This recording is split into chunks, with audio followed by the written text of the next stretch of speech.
planet Earth. Dragon Freedom departed the International Space Station at 9:05 a.m. Pacific Time this morning with NASA astronauts Kjell Lindgren, Bob Hines, Jessica Watkins, and Samantha Cristoforetti. Currently, they're on their way to the targeted splashdown site off the coast of Jacksonville, Florida.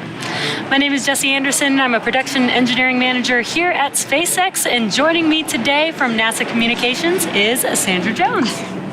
Thanks so much for having me, Jesse. It's great to be here. So upon departing Space Station, Dragon underwent a sequence of departure burns.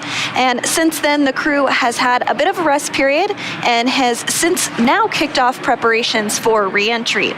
And this next phase of the mission is when things really start to get exciting, and Dragon has a series of steps to complete before returning Crew-4 home. First, Dragon will maneuver the correct attitude and jettison its trunk, which is the cylindrical unpressurized part of the spacecraft. The trunk is currently connected to the aft or the bottom section of the Dragon capsule, where the heat shield is located.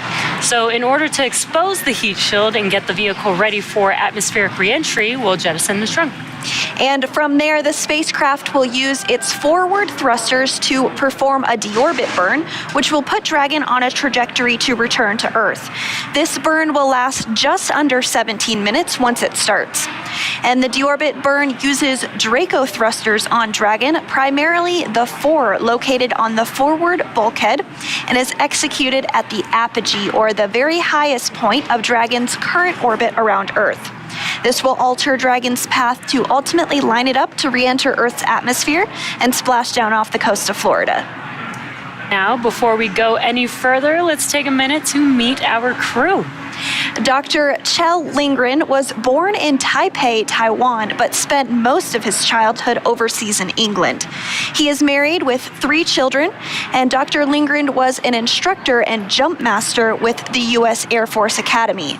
He also has a doctorate in medicine and served as a NASA flight surgeon and then as an astronaut aboard Soyuz, where he spent 141 days in space during expeditions 44 and 45. And he is the commander of Dragon Freedom. Bob Hines was born in Fayetteville, North Carolina. He's married with 3 daughters, and he has a Master of Science degree in aerospace engineering and served 21 years in the U.S. Air Force as a test pilot and fighter pilot in the F-15E. He came to NASA as a research pilot, and he's the Crew-4 pilot for the Dragon Freedom on what was his first spaceflight. And Jessica Watkins considers Lafayette, Colorado, her hometown. Her college rugby team won the national championship in 2008. She's a geologist who completed several internships with NASA, including one testing system designs for the Mars Perseverance rover. She became an astronaut in 2017, and she is a mission specialist on Dragon Freedom, also wrapping up her first mission to space. And the second mission specialist is Samantha Cristoforetti. She was born in Milan, Italy, and has 2 children. She's a fighter pilot, and in 2013, Cristoforetti launched into space aboard a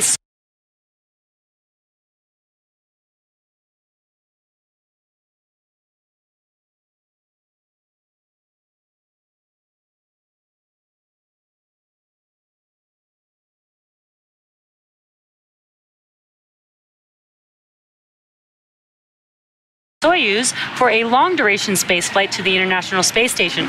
Several years later,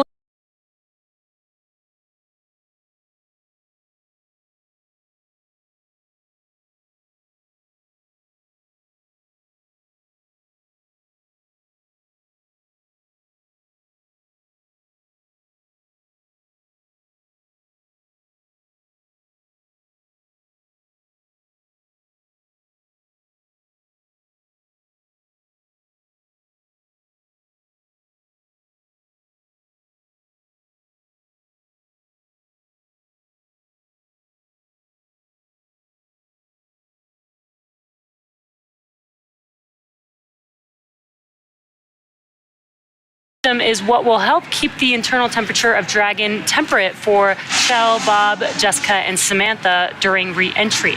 Now, Dragon is also initiating separation of the claw mechanism, which will terminate data, power, and fluid connections between the capsule and the trunk. And we are just a few minutes away from the beginning of the claw separation procedure.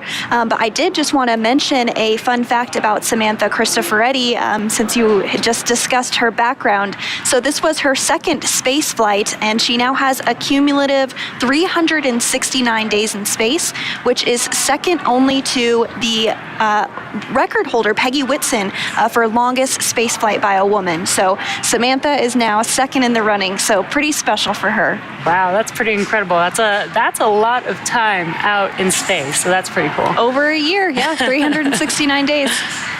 Quite a chunk of change for sure. So next up, we are looking ahead towards the claw separation, as you mentioned, and then following that, we will have the trunk that separates after that. We did hear a call out that we're just about 5 minutes away from that process beginning, so we will stand by and look towards that here shortly.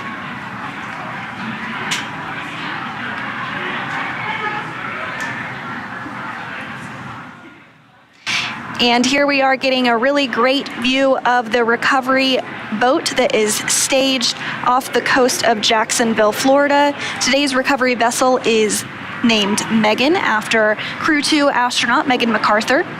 The teams are ready and looking forward to supporting splashdown here in just about an hour from now. We are targeting 1:55 p.m. Pacific time for splashdown today.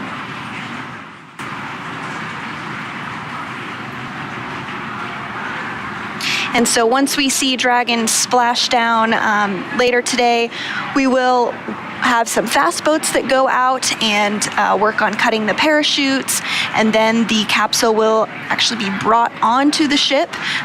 In that view you saw there was a net, and that's called the nest, and that's where the Dragon vehicle is brought into, and then that part will be rotated and the crew will be able to egress the capsule, and then we'll see them for the first time on Earth in about 6 months.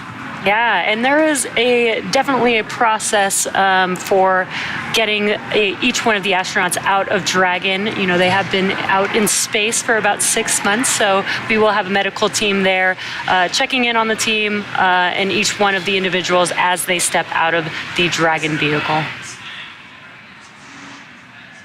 So we're now coming up on just about 4 minutes or so until we hear the call out for claw separation.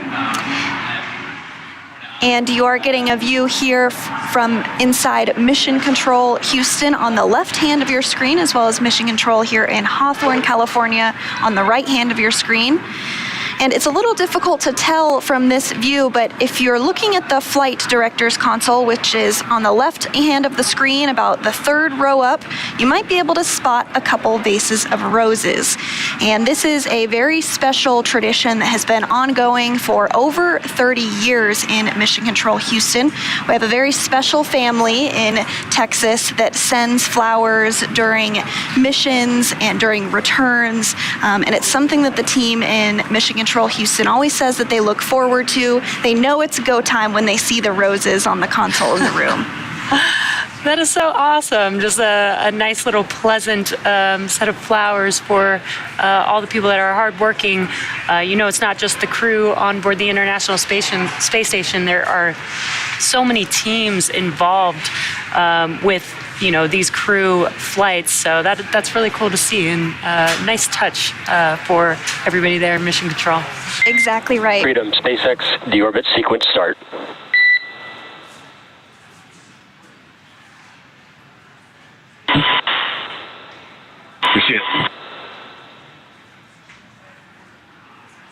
And there we did hear the call out that the deorbit sequence start is underway. So next up, we'll be looking towards trunk separation here shortly. We should hear that call out here soon. Right now, the claw is where the umbilicals for power and telemetry from the trunk and its solar arrays are connected to the capsule. So we'll be looking for those to be disconnected, and then Dragon will be running exclusively on its battery power. And then after that, we'll see the trunk jettison, and that trunk jettison will harmlessly burn up in the Earth's atmosphere. It's not necessary for re-entry, so at that point it will be just the small capsule, kind of like the one you see right behind us here. It'll look very similar to that as it re-enters the Earth's atmosphere. Yeah, and actually jettisoning the trunk will expose the heat shield that's required for re-entry as Dragon reorients itself for splashdown. So we are standing by for confirmation of trunk separation, but so far everything has gone very smoothly today. The weather is looking good in the splashdown zone, and we're excited to see the crew on the ground. I'm sure they're excited to be back home after their mission in space. And then here's another view from the Megan recovery vessel that is staged off the coast of Jacksonville, Florida. We did hear that the helicopters are already there and have landed successfully. Those will bring the crew back to land after they do splash down and get taken out of the water and onto the recovery vessel. And so the crew will return to Houston, Texas, and they'll land at Ellington Field, just a few minutes away from the Johnson Space Center. And then Samantha Cristoforetti will return to Europe, as she is a European Space Agency astronaut. So standing by for confirmation of trunk separation.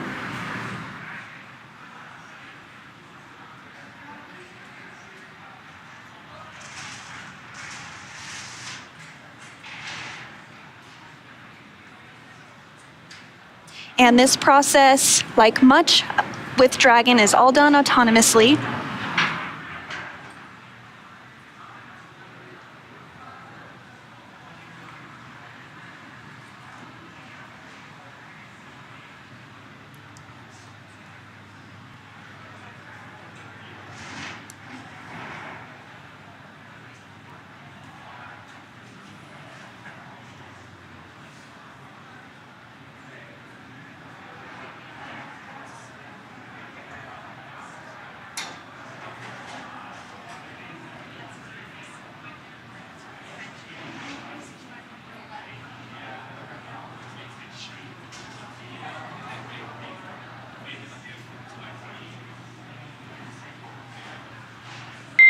Freedom, SpaceX, we see nominal trunk jettison.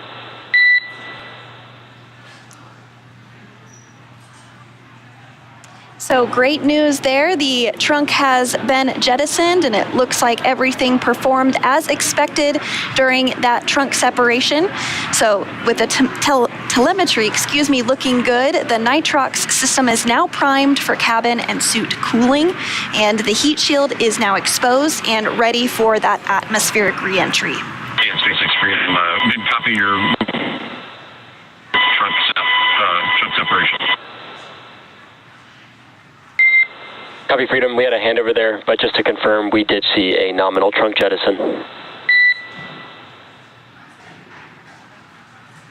Freedom copies. Some good comms between the crew and the core here in Mission Control. Now up next, we have the final steps that Dragon will perform prior to re-entry, the slew or maneuver to deorbit burn attitude and the deorbit burn itself. Now, this is the last time that the forward Dracos, which are the four thrusters located on top of the vehicle, will ignite. The deorbit burn will place Dragon on a precise trajectory to return to the splashdown zone off the coast of Florida and will last about 17 minutes once it starts. And once this deorbit burn does take place, we are really committed. There's not really a turning back point after this burn. As you mentioned, this is a bit of a longer burn. It's going to last just under 17 minutes here, but we are expecting that burn to begin here shortly. We are now in the burn attitude, as you mentioned. The Dragon slewed or positioned itself to get into that burn attitude. So here in just a couple of minutes, about 2 minutes, we expect to hear that the deorbit burn has begun, and that will last about 17 minutes once it starts.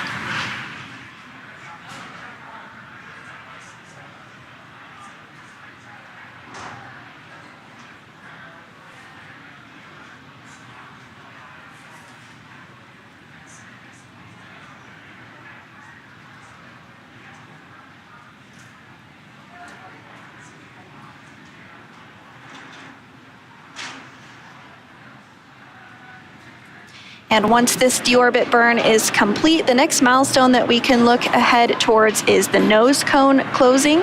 The nose cone has been opened since the crew docked to the International Space Station on April 27th, but it will close up for the re-entry process as it protects a lot of the vital equipment that is necessary. So that nose cone will close after this deorbit burn.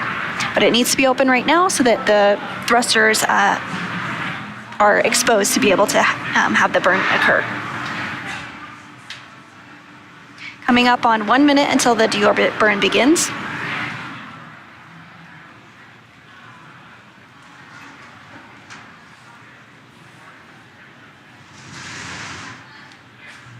And some great live views of the Crew-4 crew inside of the Dragon capsule.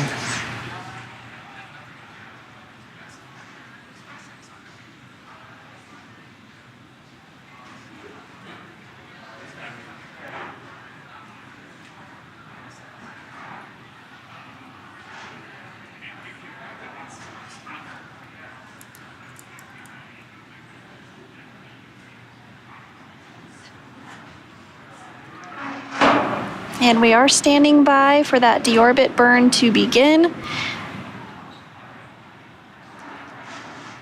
That should be happening any moment now. So far, we've had the trunk jettisoned, the slew to deorbit burn attitude, and again, just waiting for that deorbit burn to start.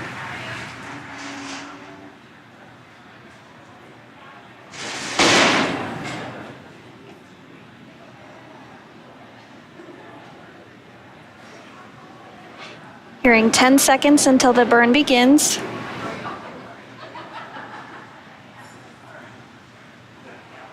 And we do have confirmation that the deorbit burn has begun. This burn is expected to last about 17 minutes.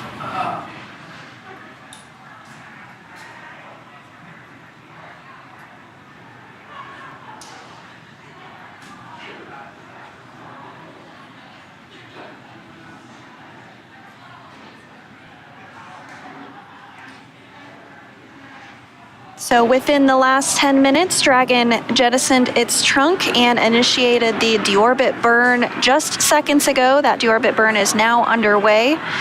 We are expecting about 16 more minutes to remain in that deorbit burn. The burn in all is slated to last about 17 minutes. And for these operations, NASA and SpaceX do closely coordinate with the United States Coast Guard to establish a safety zone to ensure public safety, and of course for the safety of those involved in the recovery operations, as well as the crew on board the returning spacecraft. Multiple notices are issued to the mariners in advance and during recovery operations, and Coast Guard patrol boats are deployed to discourage boaters from entering the splashdown zones. We do want to stress to the public the need to respect this safety zone. Recovering a spacecraft from the water is a hazardous operation, and any other boats interfering increases risk to the astronauts in the capsule. And the teams are working to recover them from the water and the safety of those that come too close. So for the safety of the crew and your safety, we really do recommend you sit back and watch here as we'll be bringing you the very best possible views of our astronauts' homecoming. And you can see some of those views right now from the recovery vessel, Megan. Like we mentioned earlier, the deorbit burn is the last time that the 4 forward Draco thrusters will fire. Dragon Freedom has not yet entered Earth's atmosphere. This deorbit burn is what will line the vehicle up and put it on its final trajectory to the landing site off the coast of Jacksonville, Florida. Right now, Kjell, Bob, Jessica, and Samantha are using their screens to keep tabs on the burn duration, which we were able to get a live view of a little bit earlier. Draco thruster firings and trajectory details like entry angle, capsule perigee, and how much distance remaining until the deorbit burn termination. Dragon is flying itself. Again, it's autonomous, so all the crew has to do is stay strapped in their seats and keep tabs on things. With Kjell, Bob, Jessica, and Samantha ready to deorbit and splash down back on Earth, they'll be heading to one of 7 targeted sites supported by SpaceX and NASA. All of these sites are located off the coast of Florida, either in the Gulf of Mexico or the Atlantic Ocean. Spreading the supported sites across multiple locations helps to maximize the return opportunities for this mission and future crews, lowering the chance that we'll have to wave off due to bad weather. And earlier today, NASA and SpaceX jointly selected prime and alternate splashdown locations off the coast of Jacksonville, which is our prime today and where the boat is currently staged, and the alternate is Tallahassee, Florida.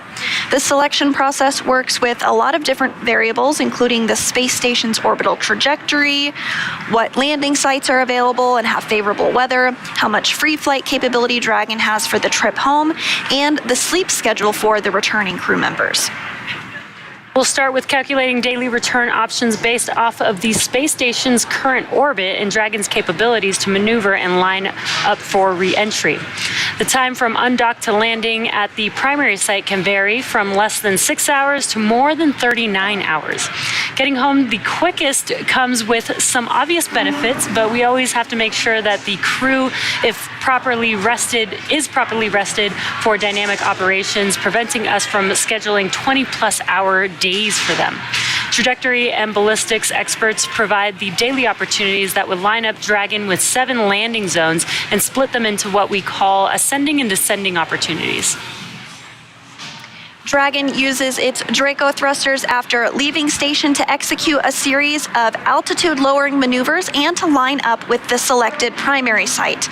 It can also change to different alternate sites while in free flight if sudden weather moves in that we'll need to avoid.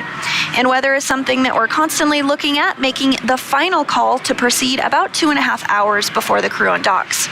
So for the Crew-4 return, we looked at a number of weather items. Some of the obvious ones are no rain or chance of lightning in the recovery zone, both for the safety of the crew inside the capsule and the recovery teams on the water.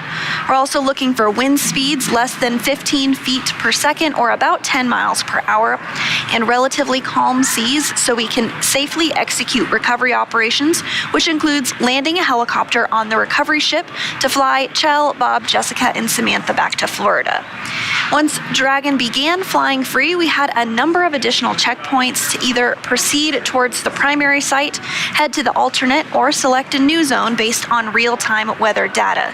These checks happened all the way up until we're in the final hours before the Deorbit Burn, which is the last burn in the trip home and commits the Dragon capsule to re-entering the atmosphere. And as we've mentioned, this burn is underway. We are hearing good calls that the burn is proceeding nominally or as expected, which is great news. Yeah, if you're just now joining, the Deorbit Burn started just about 6 minutes ago. It's about a 17-minute or just under 17-minute burn. And we are just waiting to hear the call out for when it's complete for a normal burn. And that's what will give us that confirmation for Dragon Freedom. So we are 6 minutes into that burn, as you said. It's about a 17-minute long burn, so we're continuing to progress in that burn, continuing to get good call-outs that everything is going as expected. And so during this Deorbit burn, this is the last time that those 4 forward Draco thrusters will fire during this mission. So Freedom has not yet entered the Earth's atmosphere yet. This Deorbit burn is really what will line the vehicle up and put it on its final trajectory to the landing site, which of course is off the coast of Jacksonville.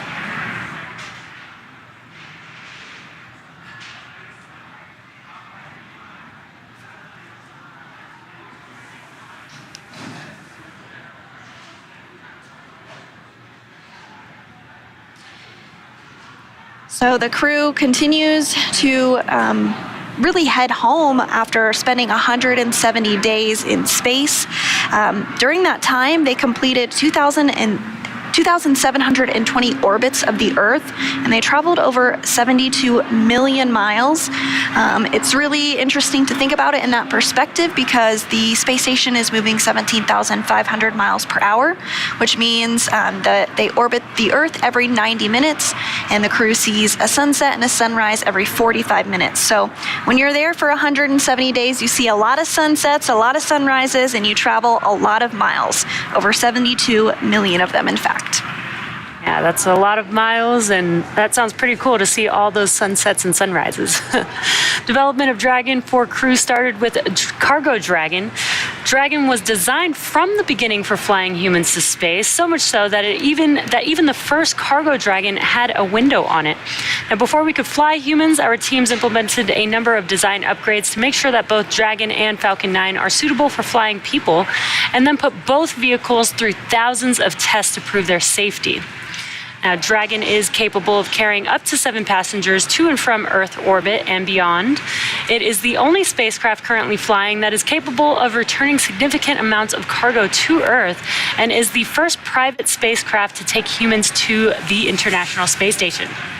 Dragon is fully autonomous, which means that it can basically fly itself, but also features full manual override capabilities in case of emergency. Now, standing at almost 27 feet tall from the bottom of the trunk to the top of the nose cone, Dragon is composed of 2 main elements.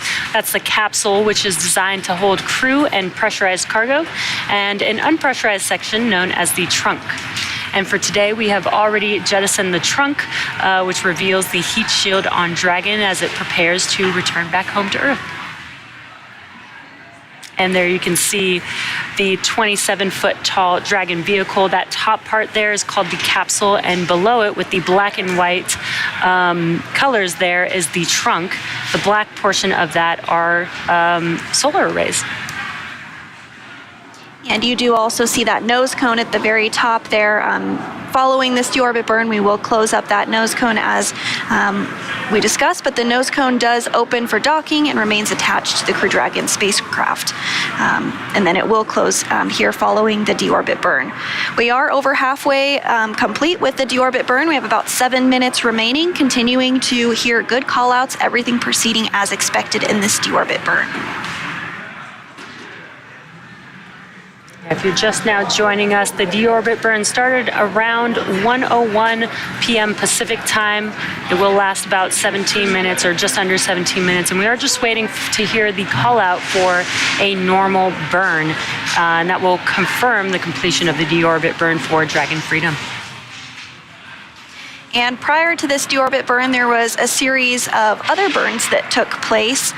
One of those occurred just a short time ago, and that was the propellant wasting burn, or prop wasting burn. And that really is to just get rid of the excess propellant that is not needed for re-entry, and it helps the capsule to weigh less ahead of the re-entry sequence.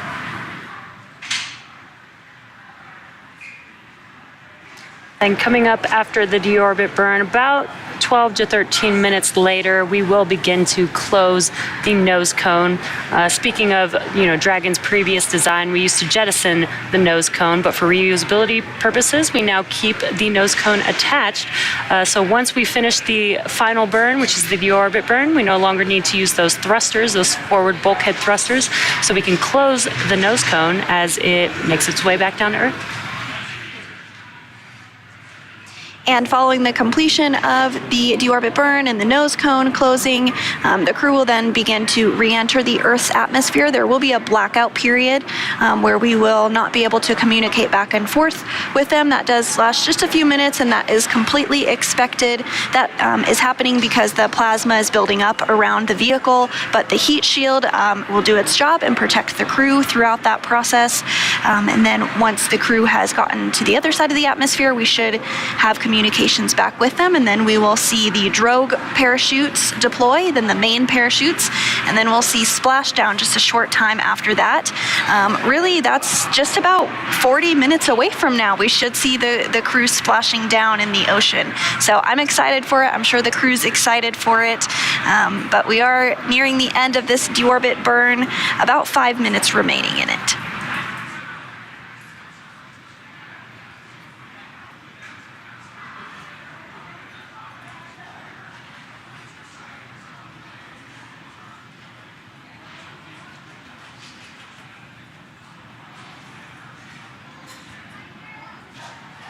So to talk a little bit about those parachutes that are going to deploy, the Drogue parachutes slow the Dragon down from 350 miles per hour, so that's still going pretty quick.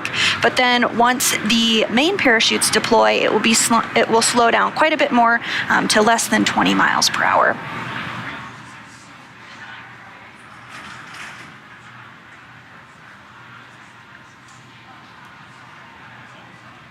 Just about 4 minutes remaining in the deorbit burn.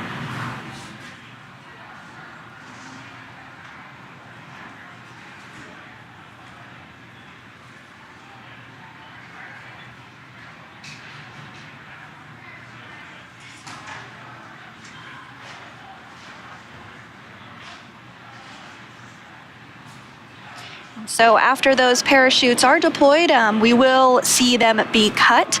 There's a fast boat that goes out there, and that's really the purpose of the that particular fast boat, is to cut those parachutes. And that's really just to make sure that they don't get caught in the wind or is pulling the crew around. So those parachutes will be cut. That's expected. And then after that, a sniff check will be done by one of the recovery folks, and that's just to ensure that there is no vapors or anything that would pose a risk to the recovery personnel or the crew themselves as they egress the capsule.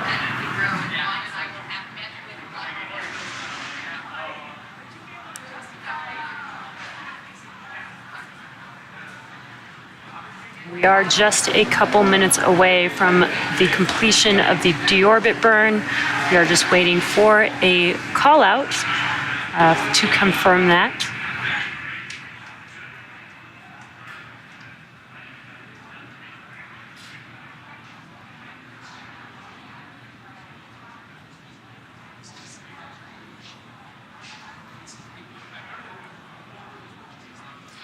About 2 minutes left in this deorbit burn. And next step after the deorbit burn will be the nose cone closing. It's very important to close that nose cone because it protects the docking mechanism and some guidance and navigation and control equipment.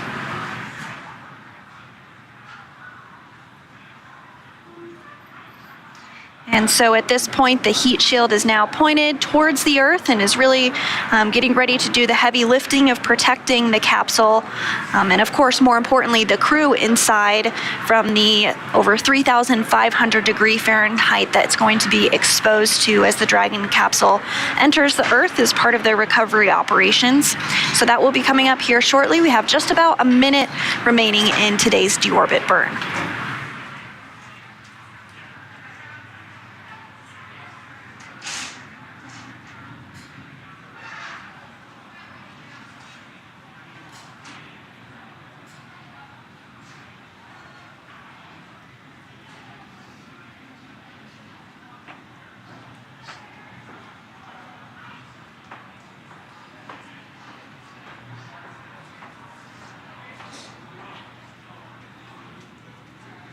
Continuing to hear good call-outs that the deorbit burn is going as expected.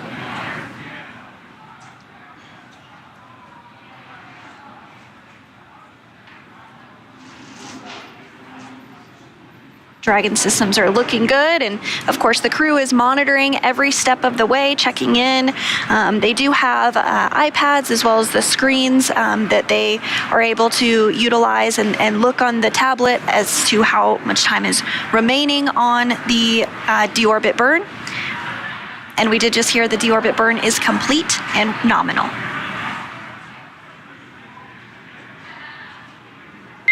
Freedom, SpaceX, deorbit burn complete, performance nominal, nose cone closure is initiated. Freedom copies, nominal, deorbit burn, glad to hear it, and nose cone closure initiated.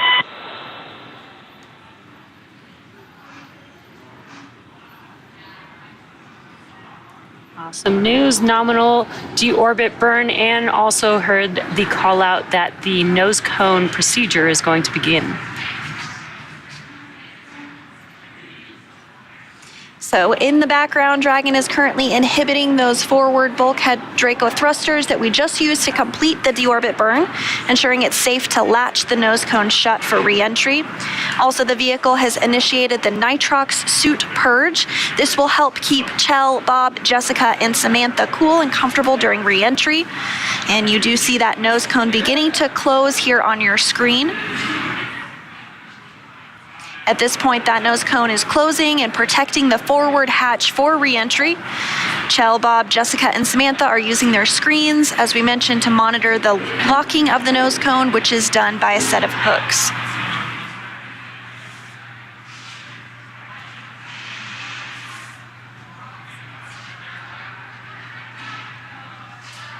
Again, this nose cone sequence is about 12 to 13 minutes long, so we've got about 11 minutes left for that nose cone to officially complete its closure. And good callouts.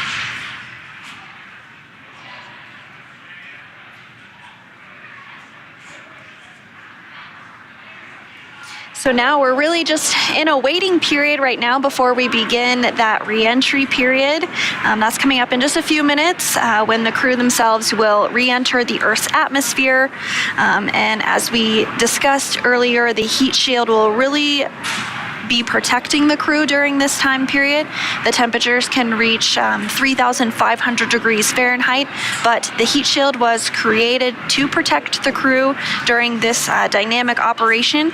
And as they enter through the atmosphere, it's really going to slow them down. Right now, they're going a little more than 17,000 miles per hour, but as they re-enter the Earth's atmosphere, once they come out on the other side, they'll be going much slower, and then the parachutes will just continue to slow them down from 350 miles per hour to a little less than 20 at the time that they splash down. And also during re-entry, there will be a period where, that heat builds up around the capsule. There'll be plasma that builds up around the capsule. So there will be a blackout zone, which is normal, lasts about 6 minutes long. And then once we get through that blackout zone, then we'll confirm confirmation with the crew to make sure that they still can communicate with the ground here in mission control.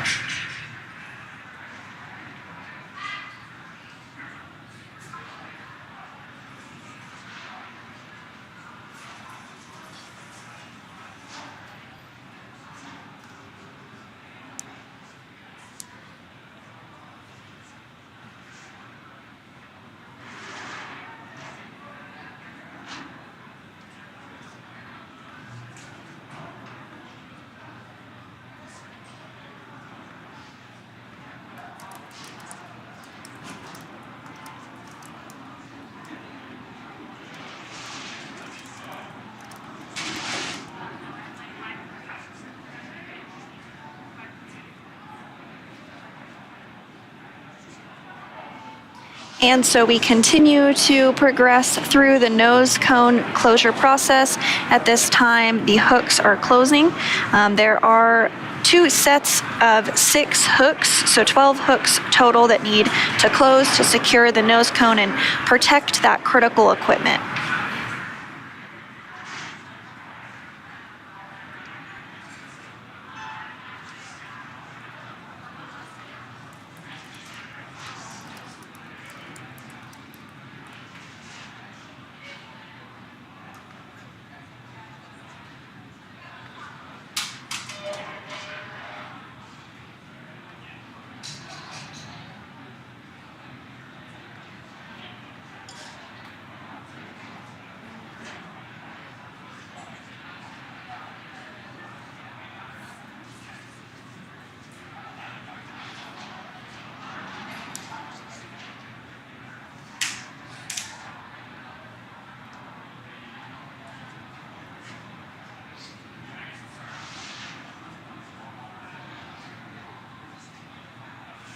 So we are getting a view on the left hand of your screen of Mission Control in Houston, Texas.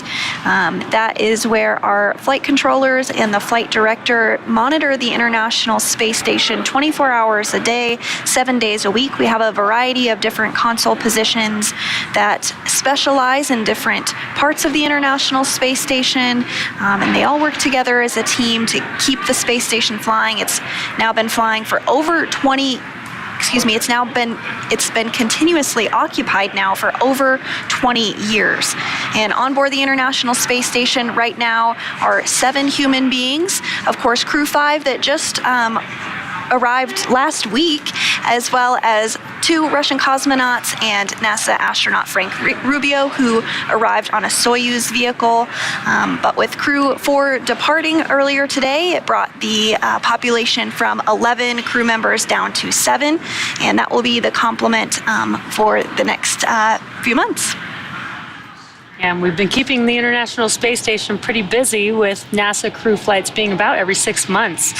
So it's been pretty cool to see, a different group of astronauts every 6 months being able to, perform research and science on the International Space Station.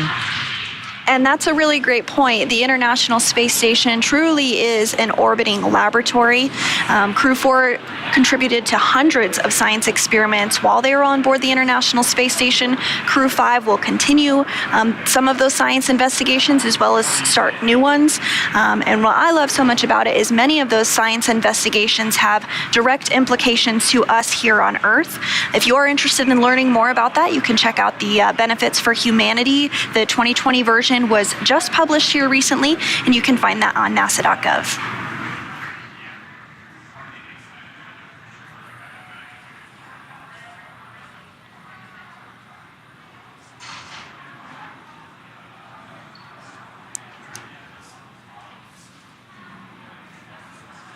So if you are just tuning in with us, Crew-5 has undocked from the International Space Station, and the Deorbit Burn has taken place. That was all successful, and Freedom, SpaceX, nose cone secured for entry. Freedom copies, we see it.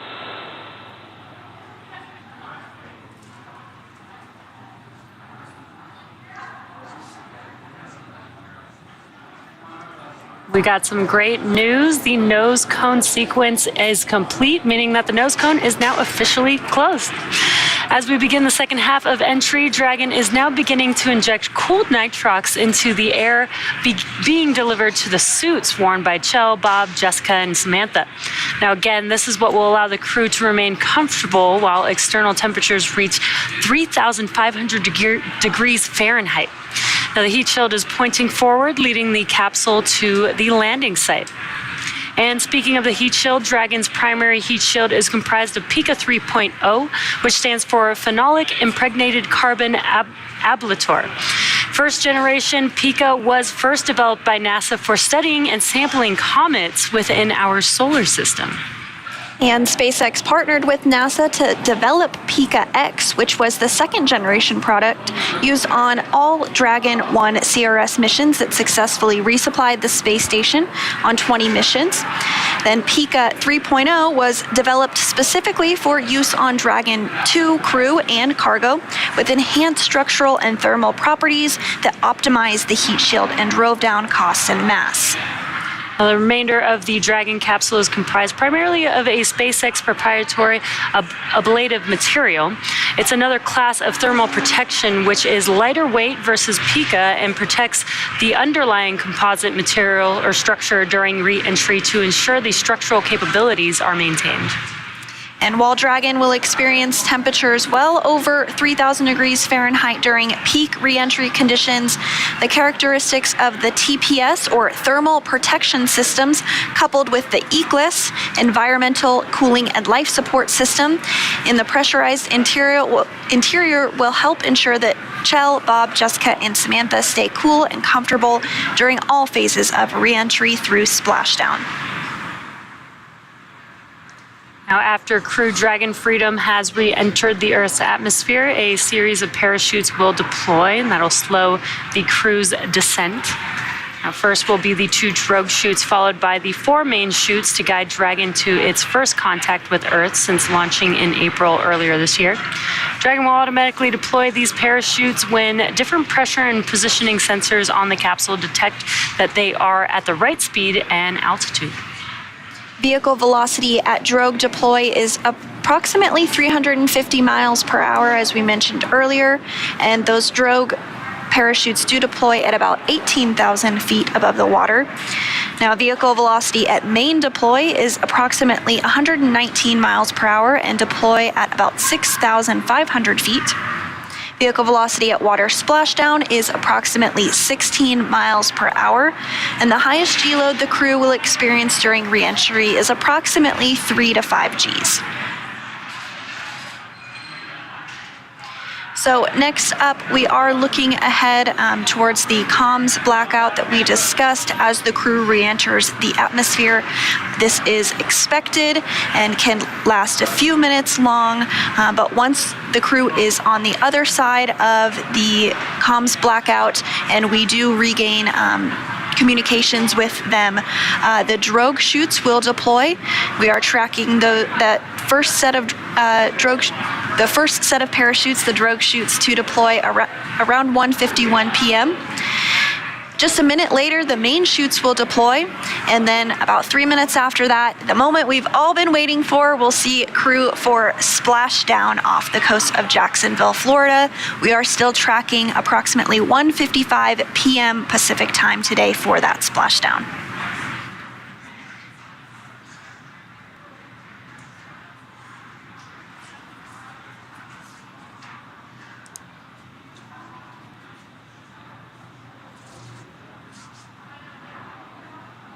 And so at this time, all of the recovery teams are in place.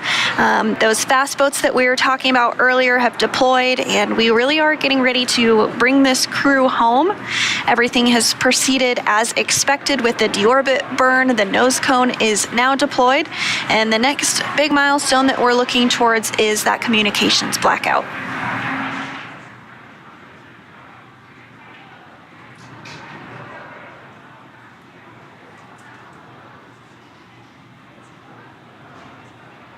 Again, we have an awesome live view inside of the Dragon capsule, seeing our crew. And again, we've mentioned this, that they use the displays to monitor the activities that are happening with Dragon, but Dragon is flying autonomously, so they really just get to sit back and just monitor.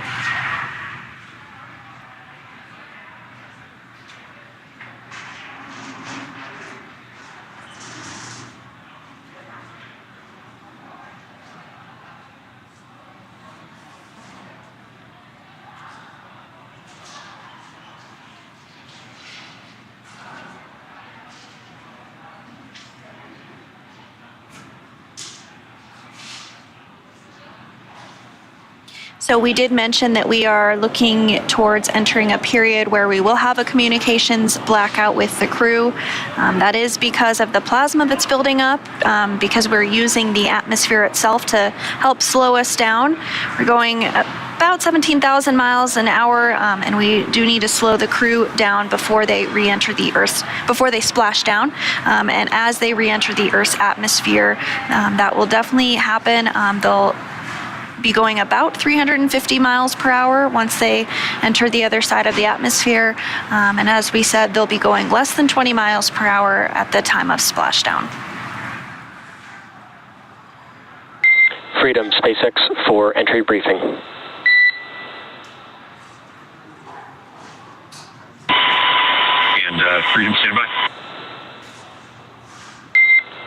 Okay, Kjell, I have no deltas from the previously briefed tablet timeline. Dragon systems are looking healthy and ready for entry, and we have no updates for splashdown. The recovery team is ready to support, and weather's looking good. How copy? You copy all, Arthur. We're looking forward to splashdown and seeing the recovery forces.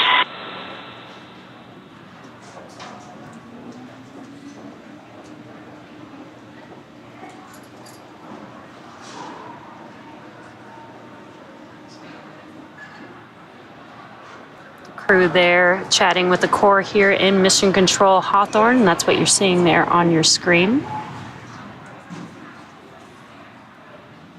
We did get to see a live view of the crew in their seats in the Dragon capsule as they're making their way back home.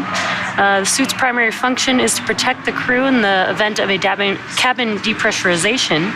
And if that were to occur, the suit would inflate to provide a habitable environment long enough for the crew to return home. And there you can see them there. Right now, they are also filling their suits with some cool nitrox that actually helps keep them cool. The suits are kind of an extension of the Dragon capsule. It's almost like they have their own personal AC unit on them. And the suits are flame-resistant materials on the outer layer. Also protects the crew in the event of a fire. They are custom-tailored single-piece suits. This means that the helmet, gloves, and boots all remain attached together. And the helmet that we were able to see on the screen that they're wearing is 3D printed nylon and does have a visor that pivots open. And they do have quick disconnects or QDs on the right thigh, which mates to an umbilical on the seats. And that is what provides the air for ventilation, oxygen, nitrox for pressurization, and allows the electronics to be connected all from a single location on the suit.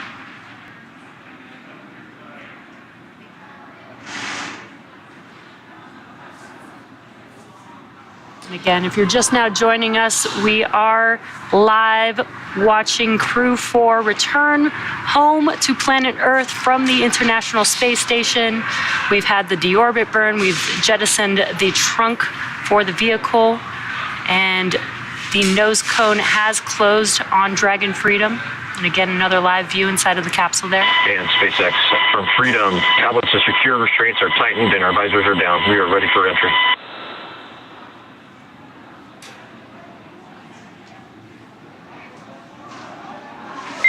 SpaceX copies for tablets, restraints, and visors. Please confirm that tablets are stowed with the loops as provided on the satchels.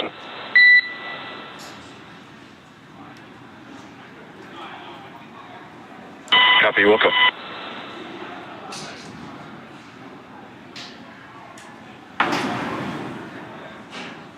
So we are now less than 20 minutes away from splashdown, and again we are going to be entering that blackout communication period.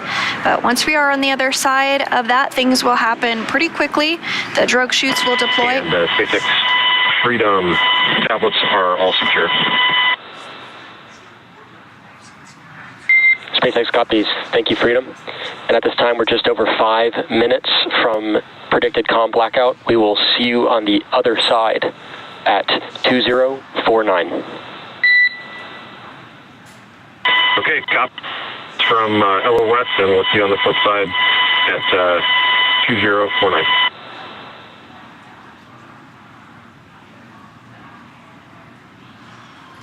And so you did hear those words from the ground up to Crew-4, namely Kjell Lindgren, just ensuring that the tablets are stowed and secured in the proper positioning ahead of the communications blackout expected now less than 5 minutes from now, and really in anticipation of re-entry and then splashdown. As we were saying, the pace is really going to pick up once we are through that communications blackout. The drogue parachutes will deploy, and then the main parachutes will deploy, and then we will see the crew splash down. After that, we'll see the fast boats head out to the crew, inspect it, make sure everything is looking good and the integrity of the vehicle is as it should be, and those main parachutes will also be cut. And then the recovery personnel will work on securing the vehicle and bringing it into the recovery vessel. And then after some private medical checks with the crew, we should see the crew egress a short time after that. So again, we are expecting the splashdown to occur at 1:55 Pacific time, so just a few minutes from now, and we are coming up on that communications blackout that is as expected as well. Yeah, and this blackout period is basically when the vehicle is entering back into the Earth's atmosphere. It is heating up and plasma is building around the capsule, which prevents communications with here in mission control. It lasts about 6 minutes. It is nominal. And once we get through that blackout period, we do make sure that the crew can communicate with the ground here in mission control. And we do have the NASA plane, the WB-57, which is up in the air, and it's equipped with some imaging technology that will be able to get pretty much the first views of the Dragon capsule on its return back to Earth. So we are getting some of that footage right now. We are anticipating that communications blackout and loss of signal here shortly. This is really the beginning of that period where the crew themselves will be re-entering the Earth's atmosphere.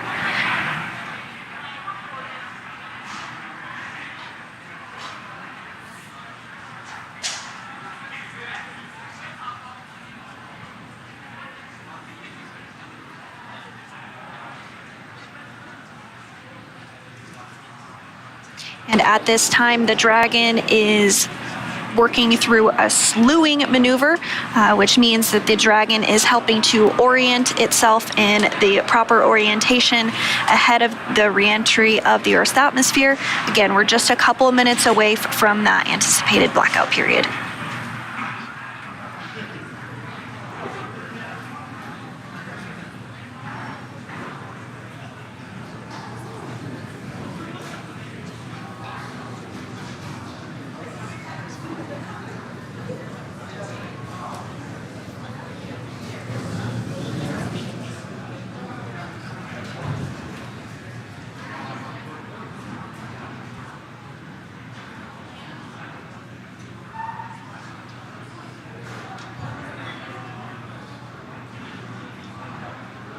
We are just about a minute away from that communications blackout period. Again, it should last only about 6 minutes long.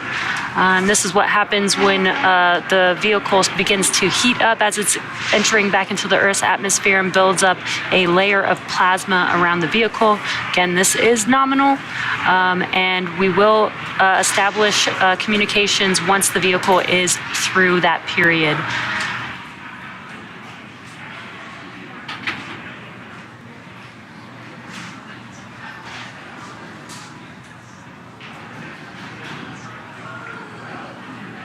So we are hearing that the Dragon is beginning to hit the Earth's atmosphere here, really at the upper limits of the atmosphere.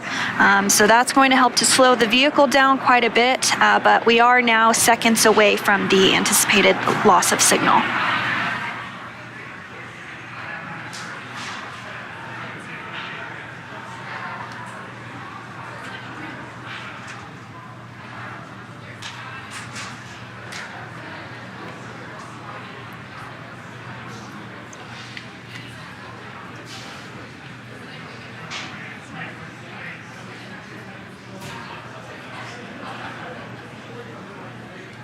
Standing by for confirmation that we are in the communications blackout.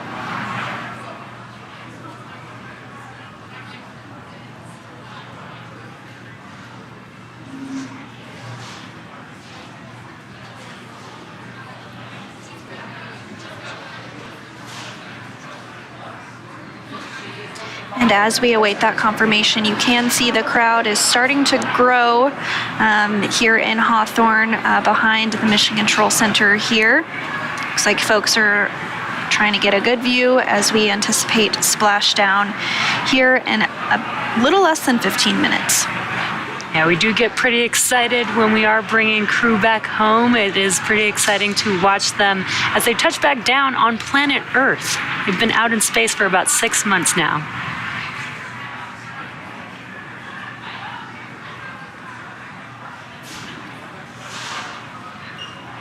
Again, we are currently in the comms blackout period. This is nominal, lasts about 6 minutes.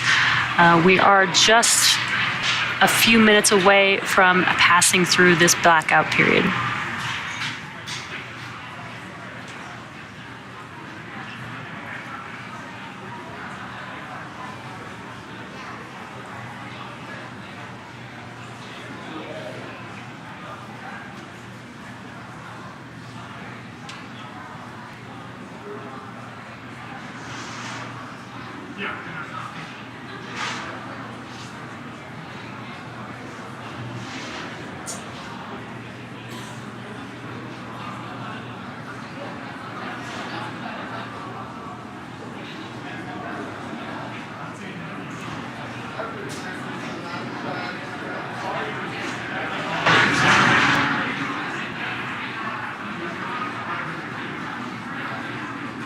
At this point, we are entering a communications blackout period, which lasts approximately 6 minutes due to plasma formation around the spacecraft. Now, during this time, no vehicle telemetry is received by mission control or the recovery team, and no external commanding of the vehicle or voice communication is possible. Now, as a reminder, Dragon is designed to fly itself, so during re-entry, the vehicle will be slowing down from orbital velocity, which is approximately 17,500 miles per hour. Now, the top temperature Dragon will experience upon re-entry is about 3,500 degrees Fahrenheit. And again, the blackout period is expected to last about 6, maybe up to 7 minutes long. And we are just about 4 minutes remaining in this anticipated communications blackout period. And during this re-entry phase, the crew is going to be experiencing a deceleration, and the team here on the ground is going to continue to monitor that, make sure that everything is proceeding as expected. But once we're on the other side of this communications blackout, that's when we'll begin to see the parachutes deploy, beginning with the Drogue parachutes and then following with the main parachutes, and then we'll see splashdown and then the recovery process to get the crew onto the recovery vessel, and then out of the capsule will begin. And we did mention the high temperatures that the vehicle is seeing during this blackout period. So there is nitrox flowing through the suits that the astronauts are in, and that helps keep them cool while the vehicle is getting very hot on the outside.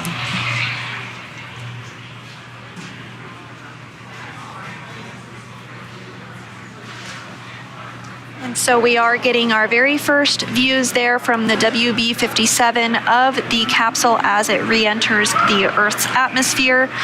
Those views coming from an infrared camera that is on board.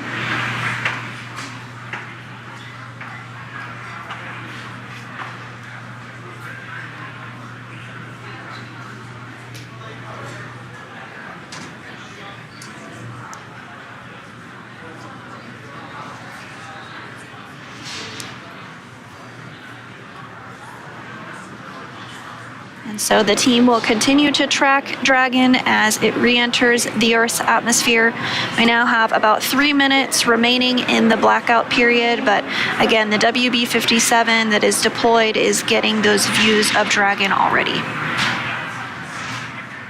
Once the expected blackout period is over, the Corps here in Mission Control will attempt to establish communications with the crew. So you may hear some call-outs checking in with the crew.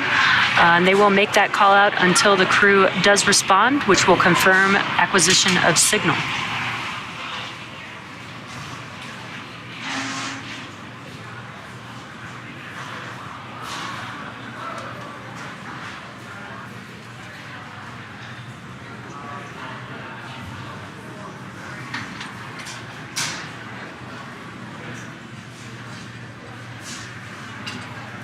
We have about 2 minutes remaining in the anticipated period of communications blackout.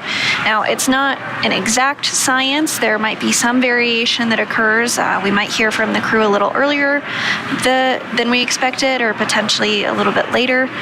But we are all on the edge of our seats, eagerly awaiting to hear from the crew. So far, everything looking good.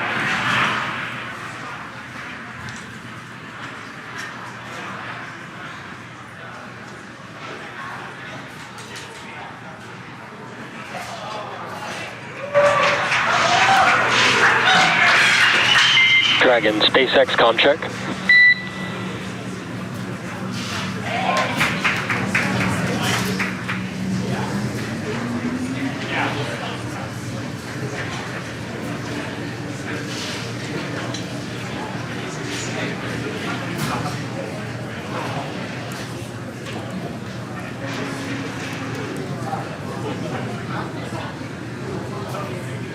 Continuing to get those views from the WB-57 of Crew Dragon as it continues to make its way closer and closer to splashdown.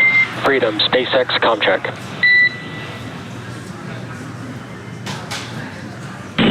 And SpaceX, Freedom has you loud and clear, coming through 30 kilometers altitude. Copy and concur. Expect automated chute deployment. Freedom copies. We'll be monitoring. And HEPSs converge. Expect nominal chute deployment altitude. Freedom copies. Looking for nominal chute deployment. Well, Jesse, it is absolutely phenomenal to hear from the crew on the other side of that communications blackout period. We are continuing to get these great views from the WB-57 high-altitude aircraft, providing that thermal imagery. We did even see the tail of entry of the vehicle, and it's just absolutely beautiful to see that. So we also heard We did hear a call up to the crew that they are expecting the automated Drogue deployment, so we're just standing by for confirmation that Dragon's chutes have deployed.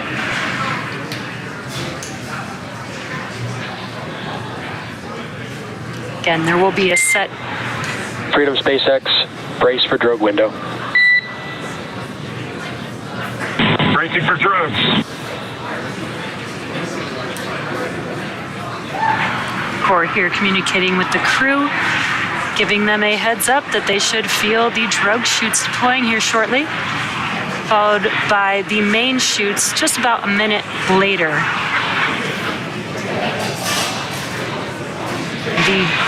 The drogue chutes do help to slow the vehicle down to about 350 miles per hour, whereas the main chutes will deploy.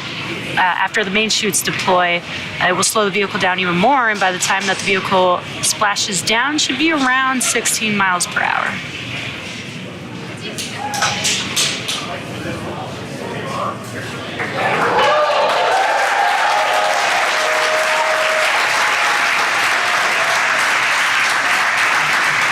And there's those drogue chutes, and you can hear the crowd here very excited to see them deploy.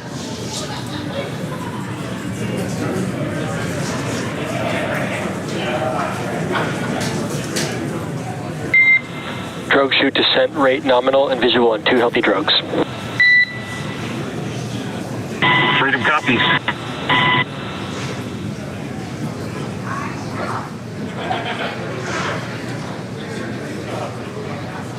Very cool view of Dragon with the 2 drogue chutes. We are just anticipating the main chutes to deploy here shortly.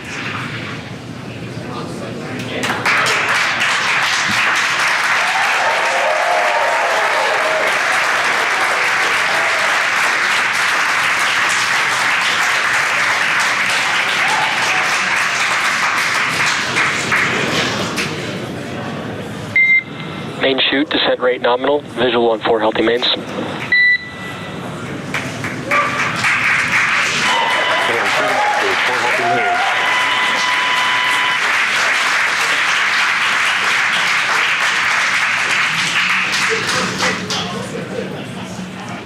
And great news, as you can see there, the main chutes have deployed, slowing the Dragon vehicle down significantly, down to approximately 119 miles per hour. Freedom is 1,000 meters. Copy 1,000.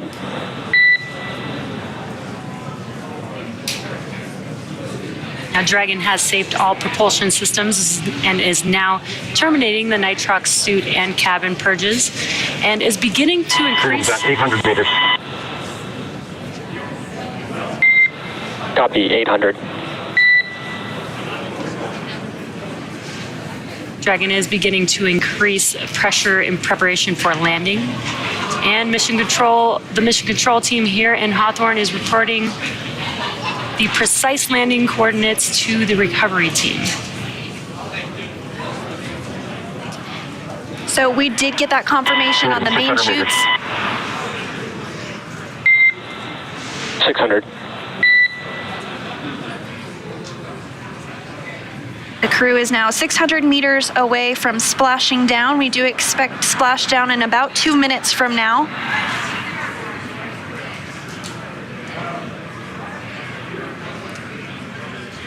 Landing in water is simpler, therefore more reliable, and it provides more margin against unlikely parachute. 400 meters. Copy, 4.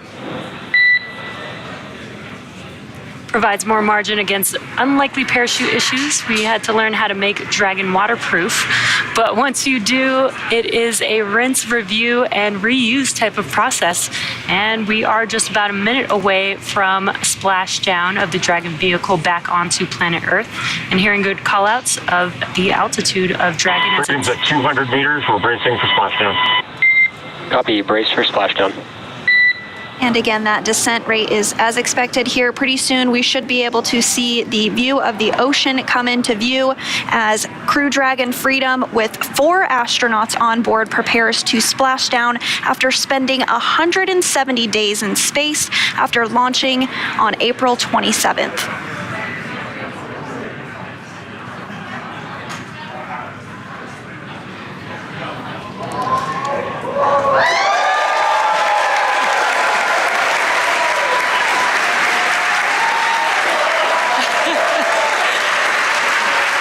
Incredible view as the crowd goes wild for Crew-4. Copy, Freedom, SpaceX Crew splashdown and mains cut. Welcome Copy, mains are home. cut. Welcome home, Crew-4. Great view watching Dragon splash down back on planet Earth. Now, as you can see on your screen, we have visual confirmation for splashdown of the Dragon spacecraft. Dragon Freedom has returned home, and NASA astronauts Kjell, Bob, Jessica, and SpaceX Freedom, we are water uprighting and stable 1. Copy, Freedom. We see stable 1. You are go for 4.800. And on behalf of SpaceX, welcome home. Thanks for flying SpaceX.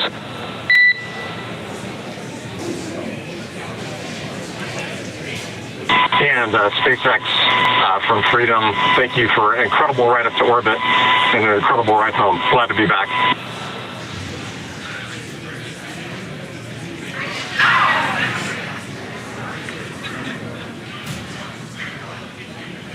As you can see, Dragon Freedom has returned home, and NASA astronauts Kjell, Bob, and Jessica, and ESA astronaut Samantha are back on Earth after an approximately 5-hour return journey from space. The SpaceX recovery ship and team has been waiting for Dragon splashdown, and they will now make their way to the splashdown location. And we did hear the call out that the vehicle is in stable 1. That's the configuration that we were hoping for. Stable 1 means it's in the ocean upright as expected, and you can see that exactly on your screen here. So the teams have been ready and waiting about 3 nautical miles away. So it's going to take them about 30 minutes or so to make their way to Kjell, Bob, Jessica, and Samantha inside. But about a minute and 30 seconds after the landing, Mission Control Hawthorne will give the go for final approach and the safe approach. And then about 2 minutes after landing, the approach boat will begin those inspections that we discussed earlier. That's just to ensure that everything is as expected with the vehicle. Dragon, complete with waiting for...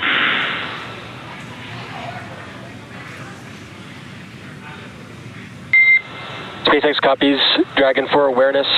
Comm is a little bit choppy, but we copy that you are complete with 4.800 and awaiting recovery personnel. I will provide an update on recovery forces in a couple minutes. How copy?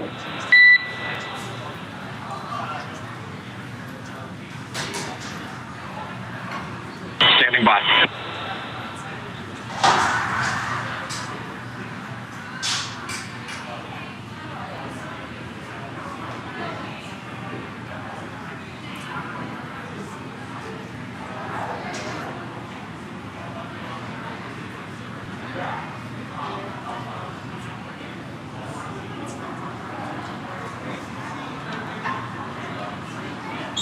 And Mission Control here in Hawthorne did give the go for that approach and recovery.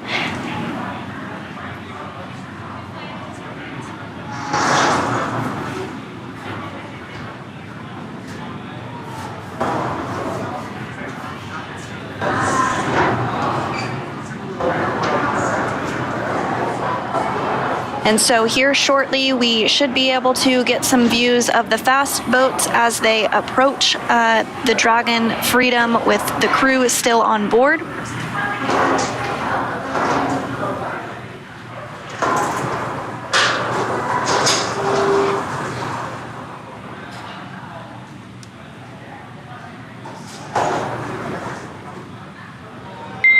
Freedom, SpaceX is go for recovery personnel to approach. Expect personnel alongside within the next couple minutes.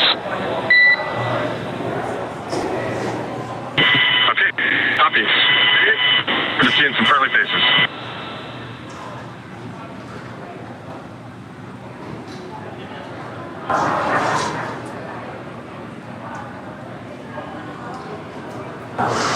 And there you are getting a view of those fast boats as they approach the vehicle. They will essentially be doing some safety checks, making sure that all the ordnances and hypergalls are not present or in the area immediately around the vehicle. And they'll also perform an inspection of the capsule itself to make sure that integrity-wise it is looking good. You are seeing that very first fast boat approach the vehicle there. And they really want to do these inspections to make sure that everything is looking good before they do hoist it up into the recovery vessel. So it will take a little bit of time before we do see the crew egress or exit the capsule. We're shooting for less than an hour to bring the Dragon onto the recovery ship and open the hatch to egress.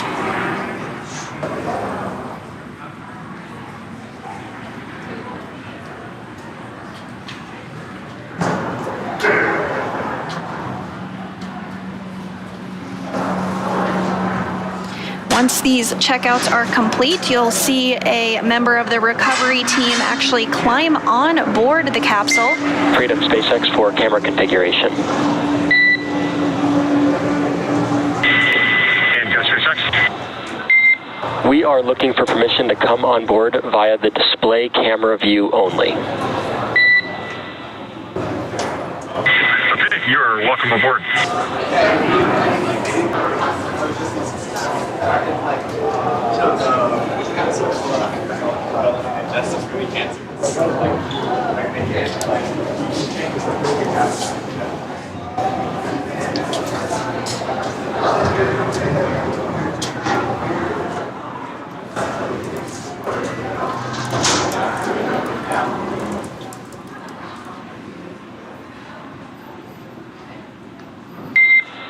And Freedom, we are back on board with the display cam. Recovery personnel are all alongside. Okay, copy all. Thank you.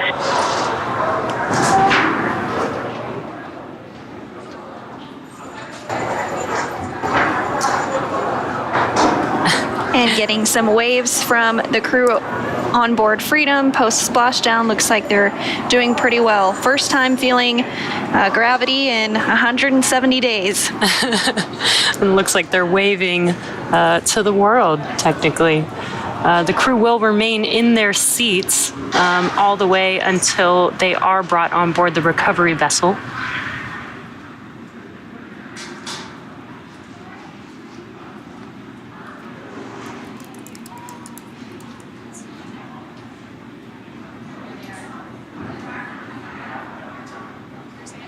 Now, we do expect to hear some words from NASA's Brandy Dean, who is actually on the recovery ship and was able to witness the reentry and splashdown of Crew Dragon Freedom. Brandy, if you're able to hear us, can you tell us a little bit about what it was like to witness 4 humans return to Earth after their mission aboard the International Space Station?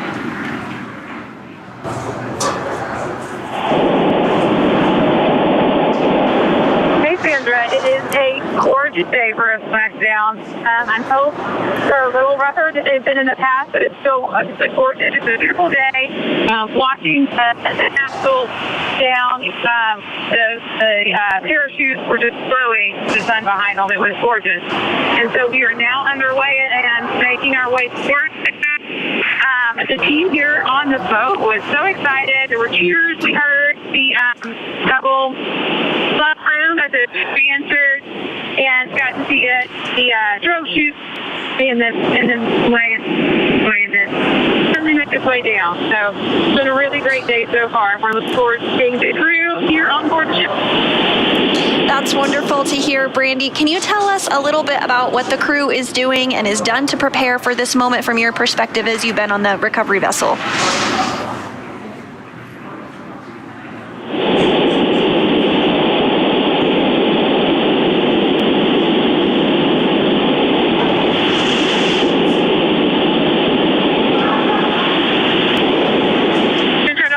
You or not? I haven't heard any questions yet. In other words, we've got you, Brandy. Here, I'll repeat it. Freedom, SpaceX, hypergol sweeps, and unfired ordnance checks nominal. The rigging is in progress. Approximately 5 minutes until capsule lift. Stand by for PMC with SpaceX flight surgeon. Freedom copies all. Hypergol checks are passed, and we're about 25 minutes out for standing by from PMC.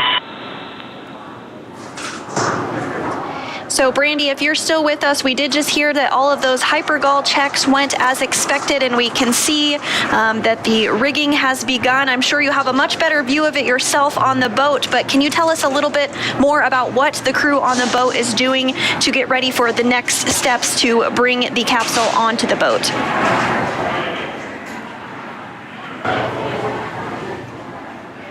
And it sounds like we may have lost Brandy. They are out at sea, so communications can be a bit spotty. We might be able to join back with her a bit later, but you are seeing right now someone on the capsule. They are doing what is called rigging. You see that they're tossing some different equipment up to them, and that's to ensure that the vehicle is ready. Freedom, SpaceX, I'll be privatizing Dragon to ground now. The next call you hear will be from the SpaceX flight surgeon on the recovery vessel. Freedom copies. And so those call-outs about a private medical conference, just to ensure that the crew is all feeling healthy, and if there's anything that they may need medically wise once they do get on the boat. That is, of course, privatized for medical and personal reasons, but we are continuing to get really great views here of the rigging process. As I was saying, this individual is working to secure Dragon and enable it to be lifted onto the recovery vessel here in just a short time from now.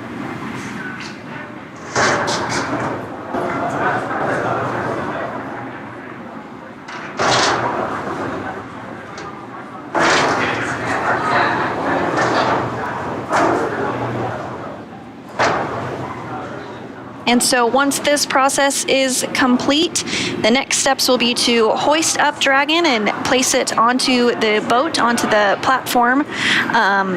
And then that platform itself will be moved so that the crew can egress a short time after that.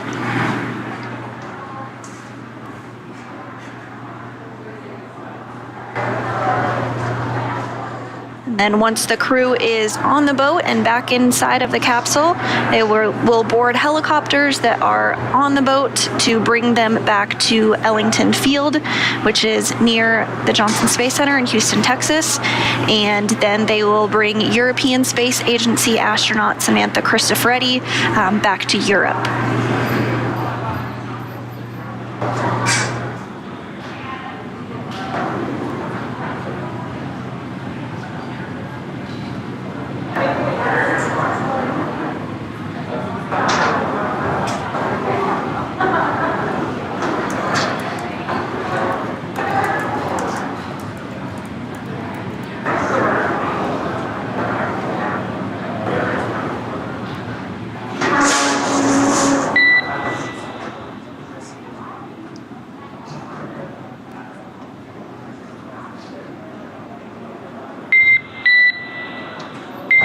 Freedom, SpaceX, PMC complete, and Dragon to ground is no longer privatized.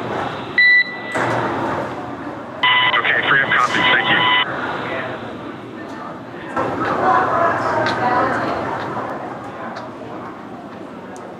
And it sounds like we do have Brandy back with us. So Brandy, if you can hear us, can you tell us a little bit about what the crew on the vessel is doing to prepare for the capsule to be placed onto the boat? We did see the rigging that was taking place, but I'm sure you have a much better view from your perspective.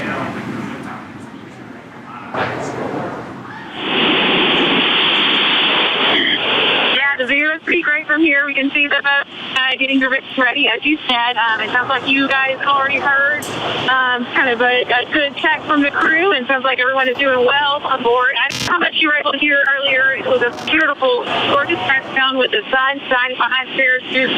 So everyone here is really excited to be getting the crew back on board here in the next few minutes. The ship left around the time of undocking today, and then the NASA and ESA joined up by Astronaut a few hours later. So since then, it's been getting the medical room ready. It's still down, and it's going to be really comfortable for the crew. It's been just a little time there, just as long as it takes for the crew to feel kind of worked up to making the helicopter ride back to dry land. They will do a few medical tests first. They'll get them an IV to get fluid that they lost, while they were in space, back into their bodies, help them readjust to gravity a little better. Just do regular medical checkouts, and that sort of thing. And then when they get back to Jacksonville, that's when the fun really starts with the scientific tests that are things, a number of things, but including tests that will kind of talk a little bit more about what to expect when we are sending crews to the moon and Mars. They'll do things like having them step up stairs and see how they're able to handle that, having been in space for several months, and get on the ground looking like they've fallen and try to get back up. Things like that will really help us be sure that we're ready when we're sending crews to different dry land in the future. And then from there, they'll get on planes, go back to Houston. They will spend at least a night, or the Americans will spend at least a night in Crew-4 at Johnson Space Center to make sure they're doing well before they jump right into their recovery period of medical tests, scientific tests, and a lot of exercise to get them reconditioned and used to life back in gravity again. Meanwhile, Samantha will be going back to Europe. She'll leave pretty much right away once they get back to Houston. Thank you so much, Brandy, for that insight and sharing your firsthand experience of what it was like to witness splashdown from the recovery vessel. We really appreciate you taking the time to speak with us, but we'll let you get back to it and enjoy your time out there.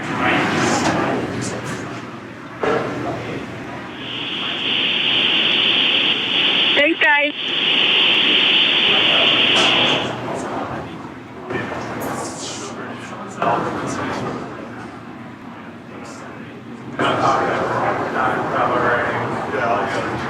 And as recovery procedures continue as expected, we did have a splashdown that occurred at 1:55 p.m. Pacific time this afternoon, and you do see a wonderful photo on the left hand of your screen of that splashdown with the main parachutes all deployed. Really the moment that Crew Dragon Freedom touched Earth again for the first time in 170 days.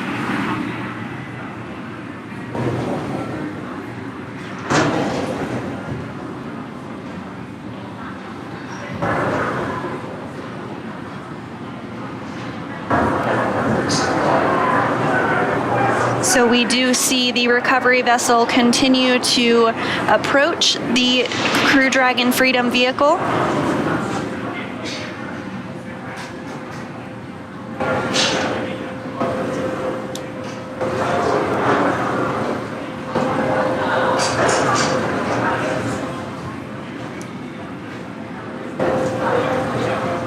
You are seeing on your screen a live view inside of the Dragon capsule with our crew patiently waiting in their seats. They will remain harnessed into their seats until the hatch is actually opened on the Dragon vehicle.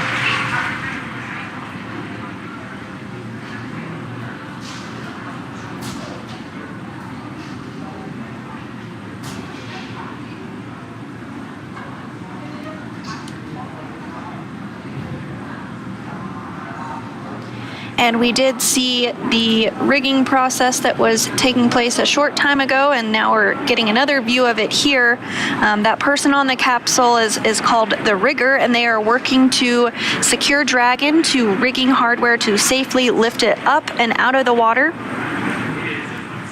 And that will be done using that A-frame, which is the boxy frame that you see towards the back of the boat there.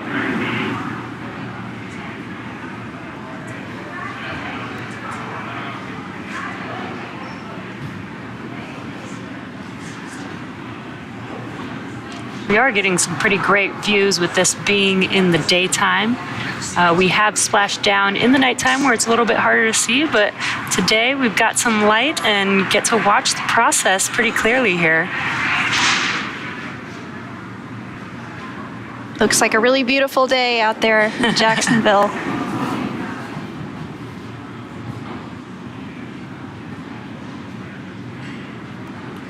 Now, I am hoping that we will have the chance to see the rigger jump off of the vehicle. That's always one of my favorite parts.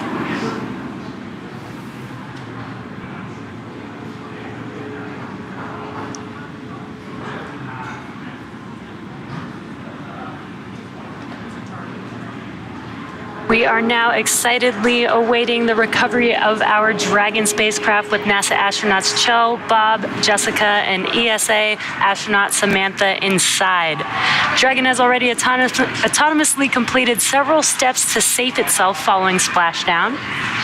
Now, for those of you just joining us, the mission has gone smoothly so far. Dragon successfully splashed down in the Atlantic Ocean off the coast of Jacksonville, Florida at 1:55 p.m. Pacific time.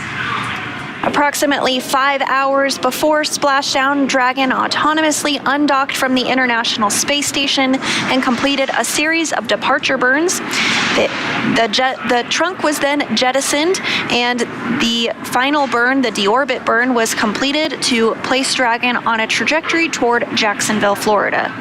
Dragon successfully re-entered the Earth's atmosphere, followed by deployment of its parachutes to slow the spacecraft down to a gentle splashdown. And we saw that moments ago, just a few minutes ago rather, and we had really gorgeous views of it. So we're now following the final part of Kjell, Bob, Jessica, and Samantha's journey as Dragon is going to be lifted out of the water and placed on the recovery boat. Upon detection of landing, Dragon autonomously releases the main chutes to prevent wind from pulling the spacecraft. Dragon then automatically safes any pyrotechnics still present on the vehicle and may automatically perform additional minor system reconfigurations. The astronauts remain seated and in their seats and in their suits as well at this point, but the onboard air conditioning keeps temperatures in check inside of the spacecraft, and the communication systems on board remain powered so that the crew can continue to communicate. And we did see that motion of the A-frame as it was getting ready to lift the capsule up and out of the water. Now, SpaceX does have 2 fast boats in the recovery fleet, which have moved to the splashdown point already. They were followed by the main recovery vessel, which is really getting ready to lift the vehicle now at this point. So those 2 fast boats do have a very specific role. The first approach is focused on immediate safety inspection of the capsule integrity and checking for any presence of hypergolic propellant vapors, ensuring that it is safe for the recovery vessel to approach the Dragon spacecraft. All of those checks performed well. And once the spacecraft is cleared for full approach, the team begins rigging the capsule for water recovery by the recovery ship. That process is underway and just wrapped up. And then the second boat is really responsible for parachute recovery and serves as a redundant boat to the first. We'll also see a team member on a jet ski helping to gather up the now detached parachutes, and it looks like they may have already completed that process. I'm not seeing them. They might be just off the screen. Now, it took a little over 10 minutes for the recovery crew to complete their safety checks, and once they did complete that, the Freedom SpaceX contract.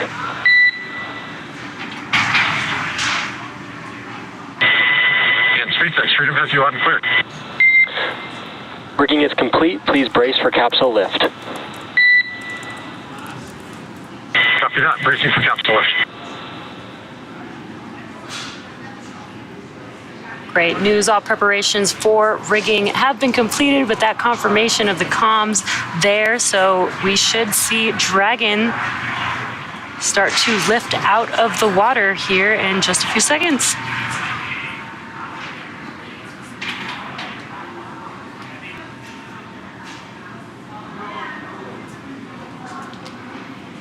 And the recovery teams are now preparing to lower the vessel's hydraulic lift mechanism into the water to bring the spacecraft into the on-deck translation system known as the deck.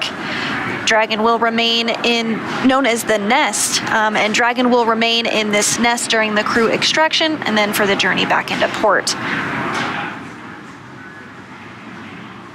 So here momentarily we will see the capsule being lifted and set on the nest.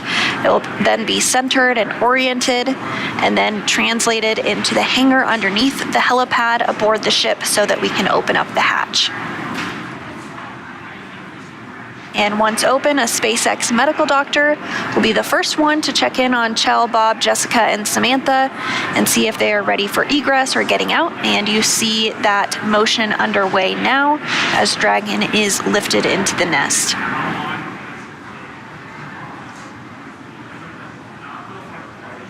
This is a very cool view and cool process as we lift the Dragon vehicle, and you can see the nest there that it's going to be sat down into.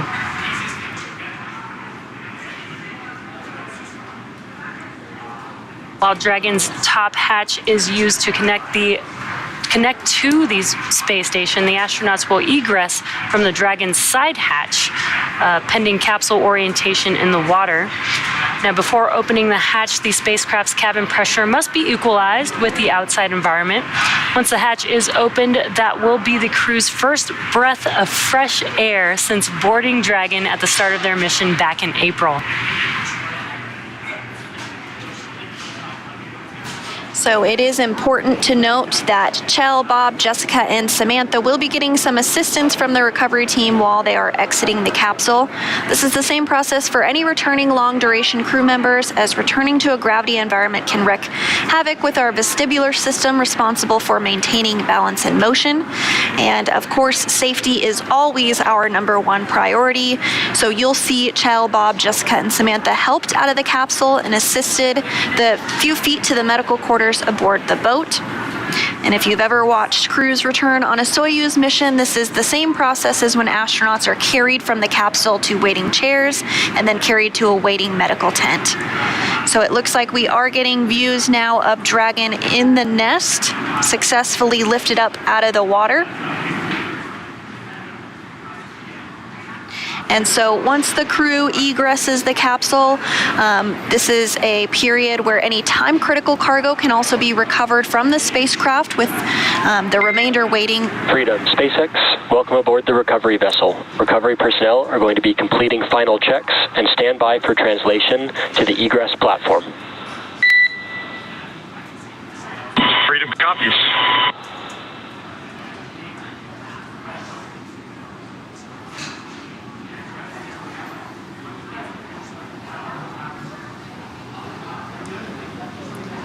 Great news there as Dragon sits in the nest there, and you did hear some comms. What they're going to do is, once they de-rig this, they will slide the Dragon vehicle to a platform where the astronauts can easily exit that side hatch there.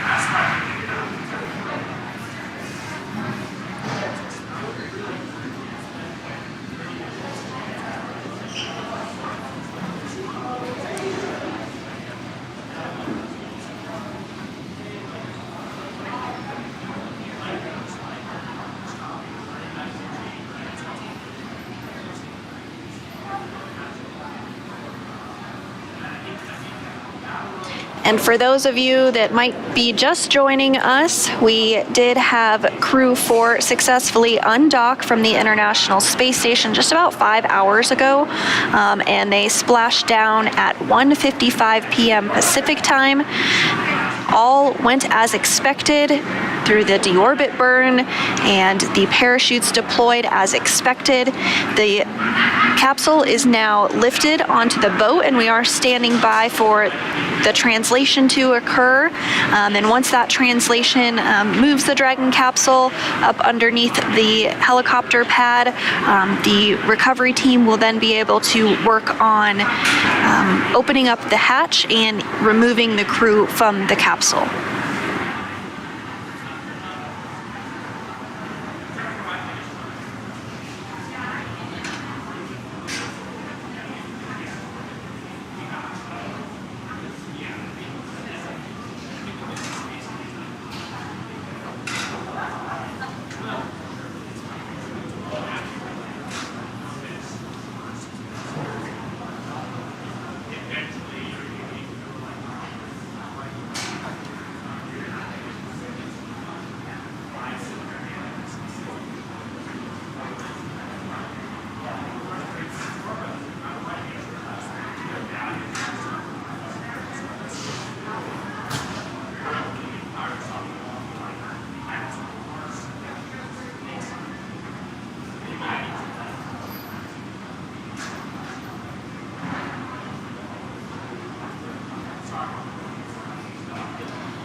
Crew-4 did splash down just about 30 minutes ago and is now already on the recovery vessel.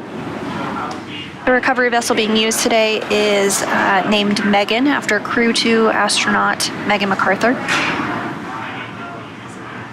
So we are standing by for that translation maneuver to occur. You can see on the recovery vessel the platform that they will translate the Dragon vehicle to.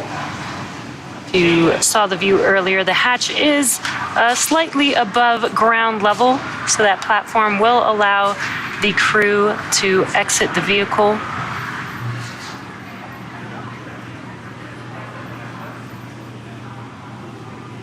Again, if you are just now joining us, the Crew-4 crew is now back on planet Earth. They are still inside of their seats and suits inside of that Dragon capsule that you see there on your screen.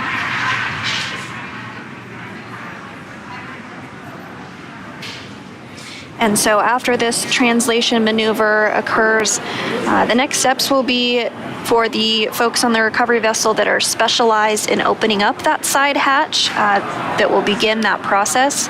Now, we have mentioned that we do have medical doctors on board that will help take care of the crew after the hatch opening and will conduct a series of initial checks before they are flown by helicopter back to shore.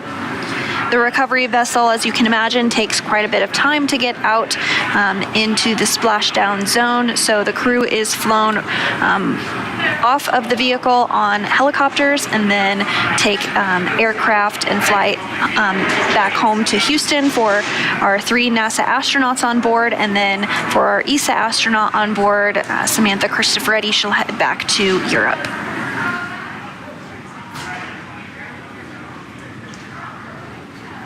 And the crew has been out in space on the International Space Station for about 6 months. They do get to work out while they're out on the space station, working out in microgravity. But that is why the medical team is there, to make sure that they are safe and healthy, make sure that they are able to adjust to gravity. It's probably a pretty big adjustment being gone from gravity for such a long period of time. So the medical team will be there to make sure that they can exit the vehicle safely, and then we'll do some private medical checks with each of the individuals.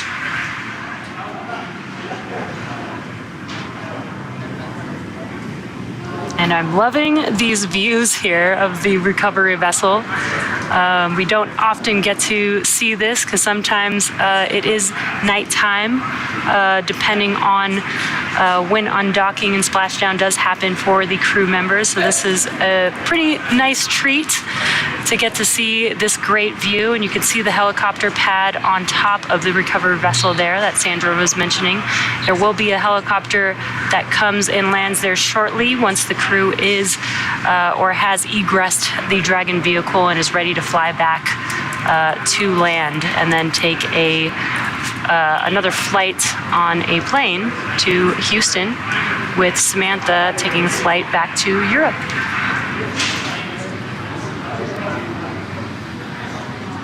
And it looks like we are seeing that translation maneuver underway.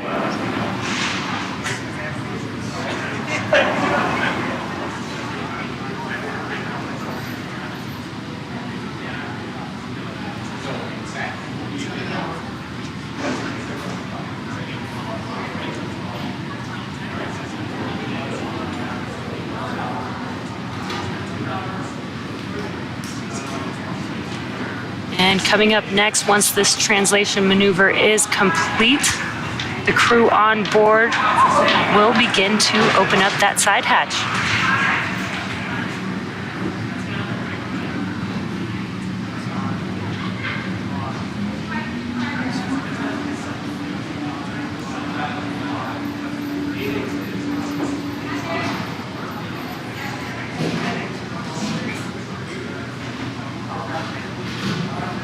And as you can see from this view inside Crew Dragon Freedom, it looks like the crew does have their visors. It's kind of hard to tell from this angle if they're up or down, but when they egress from the capsule, we do expect those visors to be up. It'll be their first breath of fresh air in 170 days since they launched back in April.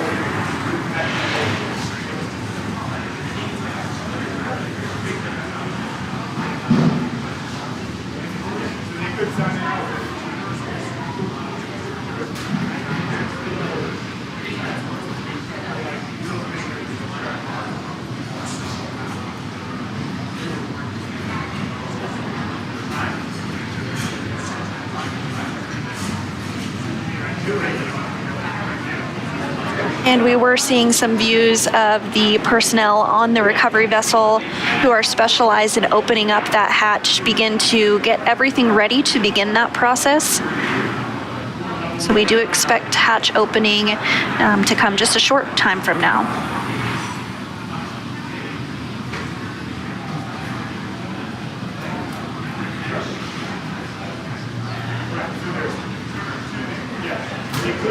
And once that hatch is open, we'll see the footrests actually be removed before the crew egresses, and that's really just to help make egressing a little bit easier. And now a great view on the left of the crew that's still inside Freedom, but not for long. And on the right-hand side is the recovery vessel. You can see the Crew Dragon Freedom tucked underneath the helicopter pad there after that translation maneuver, which occurred just a couple of minutes ago.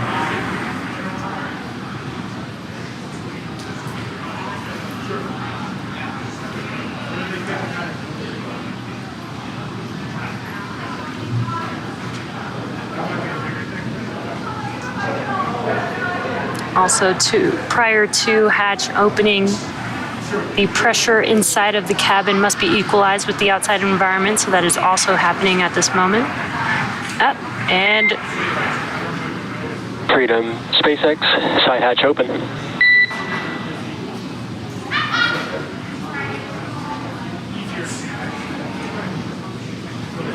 And the side hatch is open. These recovery personnel are the first people the crew has seen on Earth since their launch day. And that those folks they saw on that day were the closeout crew who closed the hatch back in April. I believe that is the flight surgeon there briefing the crew, welcoming the crew, as well as briefing them for the next steps in the operation.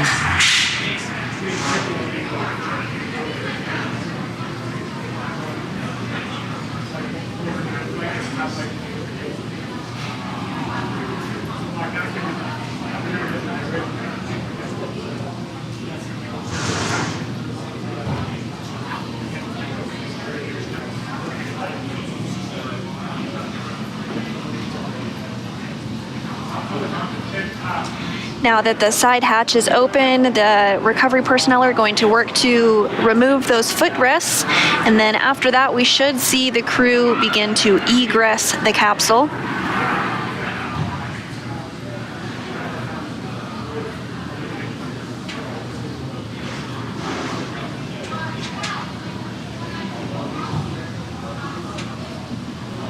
There,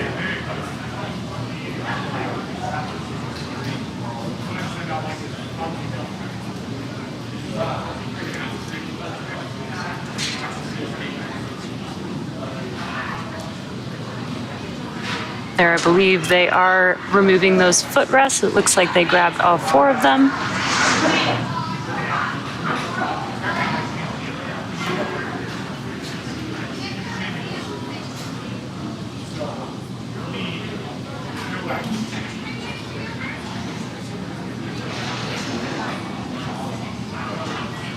Some smiles, thumbs up. Looks like they're feeling pretty good.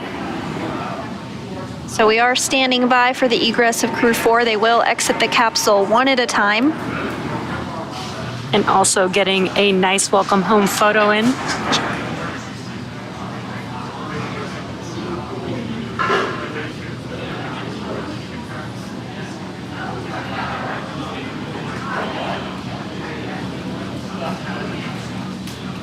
And as the crew exits, you might be able to see a stretcher in the view. That is perfectly normal and expected. It's part of the nominal procedure. As we mentioned, the crew will be taken to medical facilities. So this is really just all part of the standard procedure that we do for any crew return. Yes, again, they have been out in space in microgravity for about 6 months. So they may need some assistance adjusting back to gravity here back on Earth.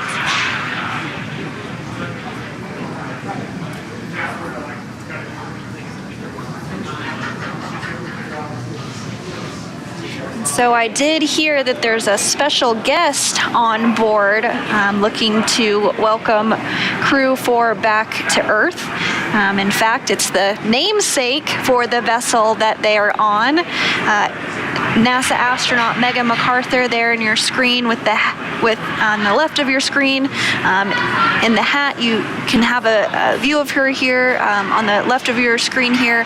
She's, I'm sure, looking forward to welcoming the crew back to Earth.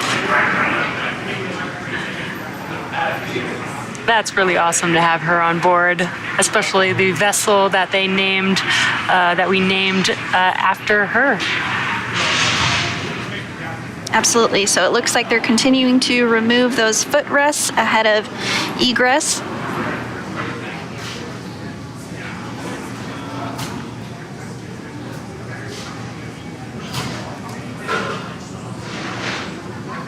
think that will be like the first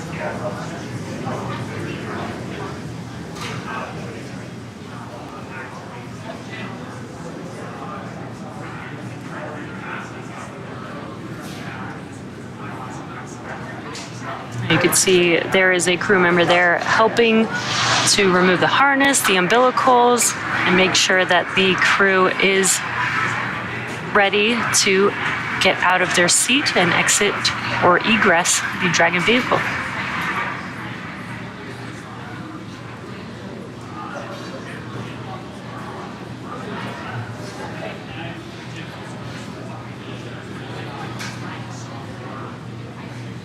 And once the crew does egress, they'll take part in those medical checks, and then after that they will board helicopters where they will fly back to shore, at which point they will board a plane and fly back to the Ellington Airport just outside of the Johnson Space Center in Houston.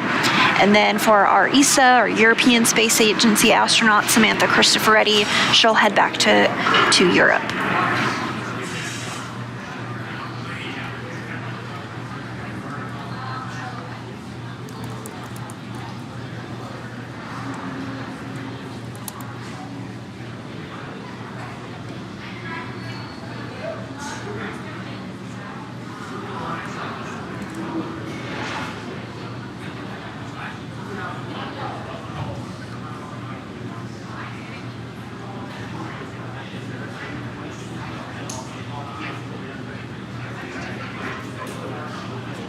And so from this view over the shoulder of the crew, kind of looking behind the crew, from left to right, we can't see her right now, but on the farthest left is European Space Agency astronaut Samantha Cristoforetti. And then in the view on the left of your screen is the commander of Crew Dragon Freedom, NASA astronaut Kjell Lindgren. To his right, which we can see on our screen, is NASA astronaut Bob Hines. And then to his right, again, we can't see her just yet, but we will in a moment here once they egress, is NASA astronaut Jessica Watkins. Now, this was the first flight for Bob Hines and Jessica Watkins. Both Samantha and Kjell had flown previously.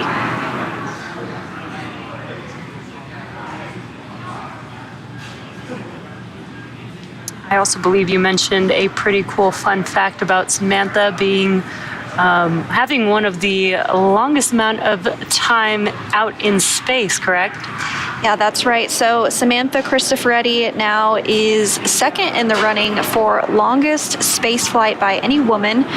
She has totaled 369 days in space over her 2 flights, and she is second only to now retired NASA astronaut Peggy Whitson.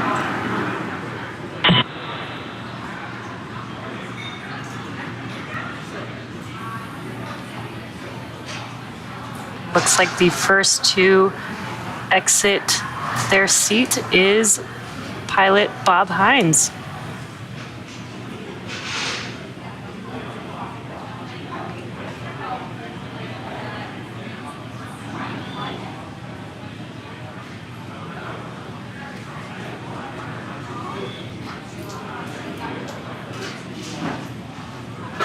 And so again, you do see that stretcher to the left of the screen there. That is all part of our standard procedures. Looks like we're getting some claps and cheers for Bob Hines.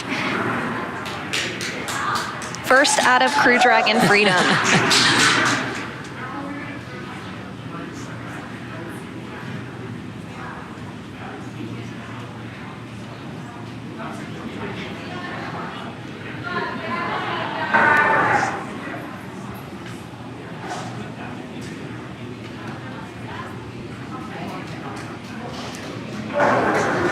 And a high five to Megan Macarthur.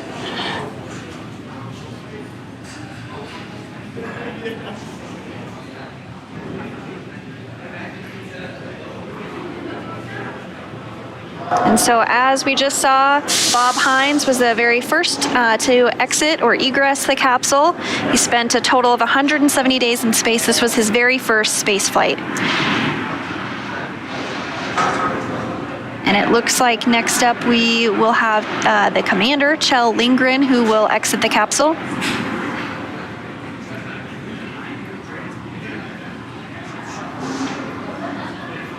This is his second space flight. He's logged a total of 311 days in space.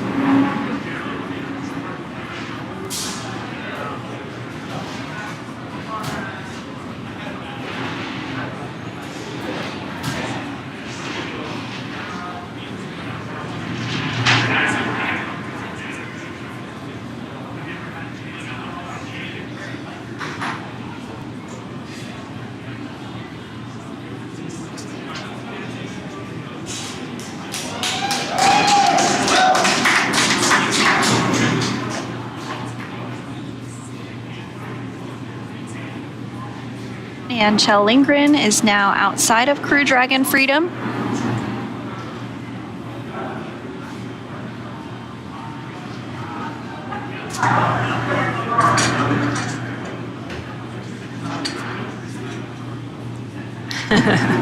Some great smiles and waves there.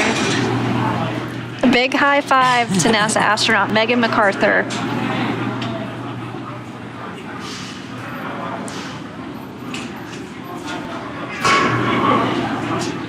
Recovery personnel now working to get Jessica Watkins ready to egress.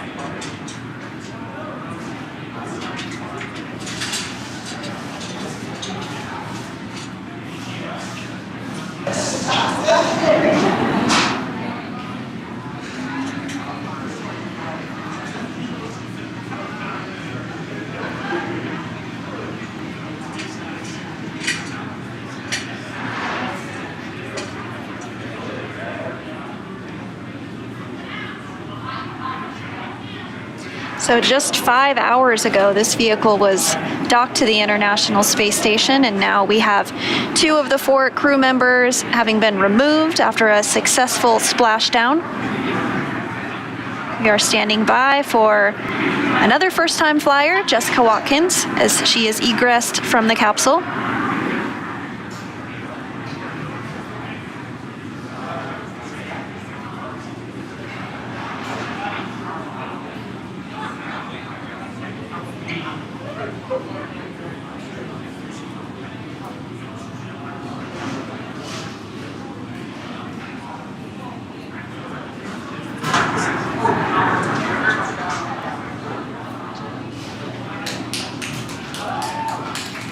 And there she is, NASA astronaut Jessica Watkins, standing up for the first time in about 6 months.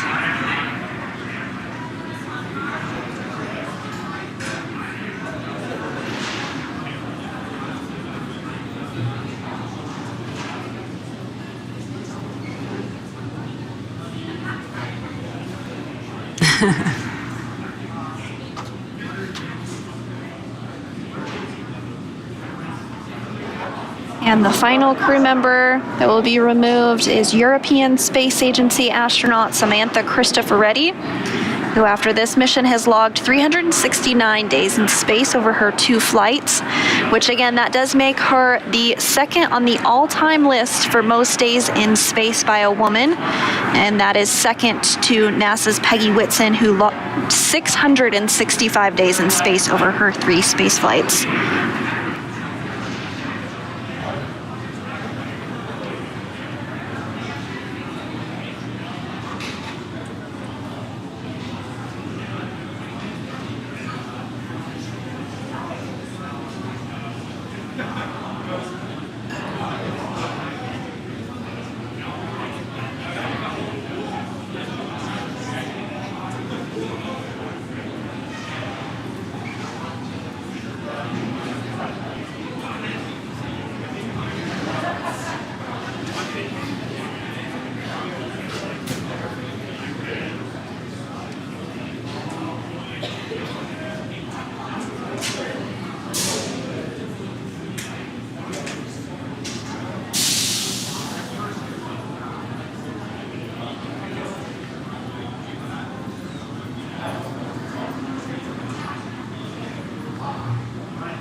There is ESA astronaut Samantha Cristoforetti, now egressed from the Dragon vehicle, the final crew member of Crew-4 to exit the vehicle.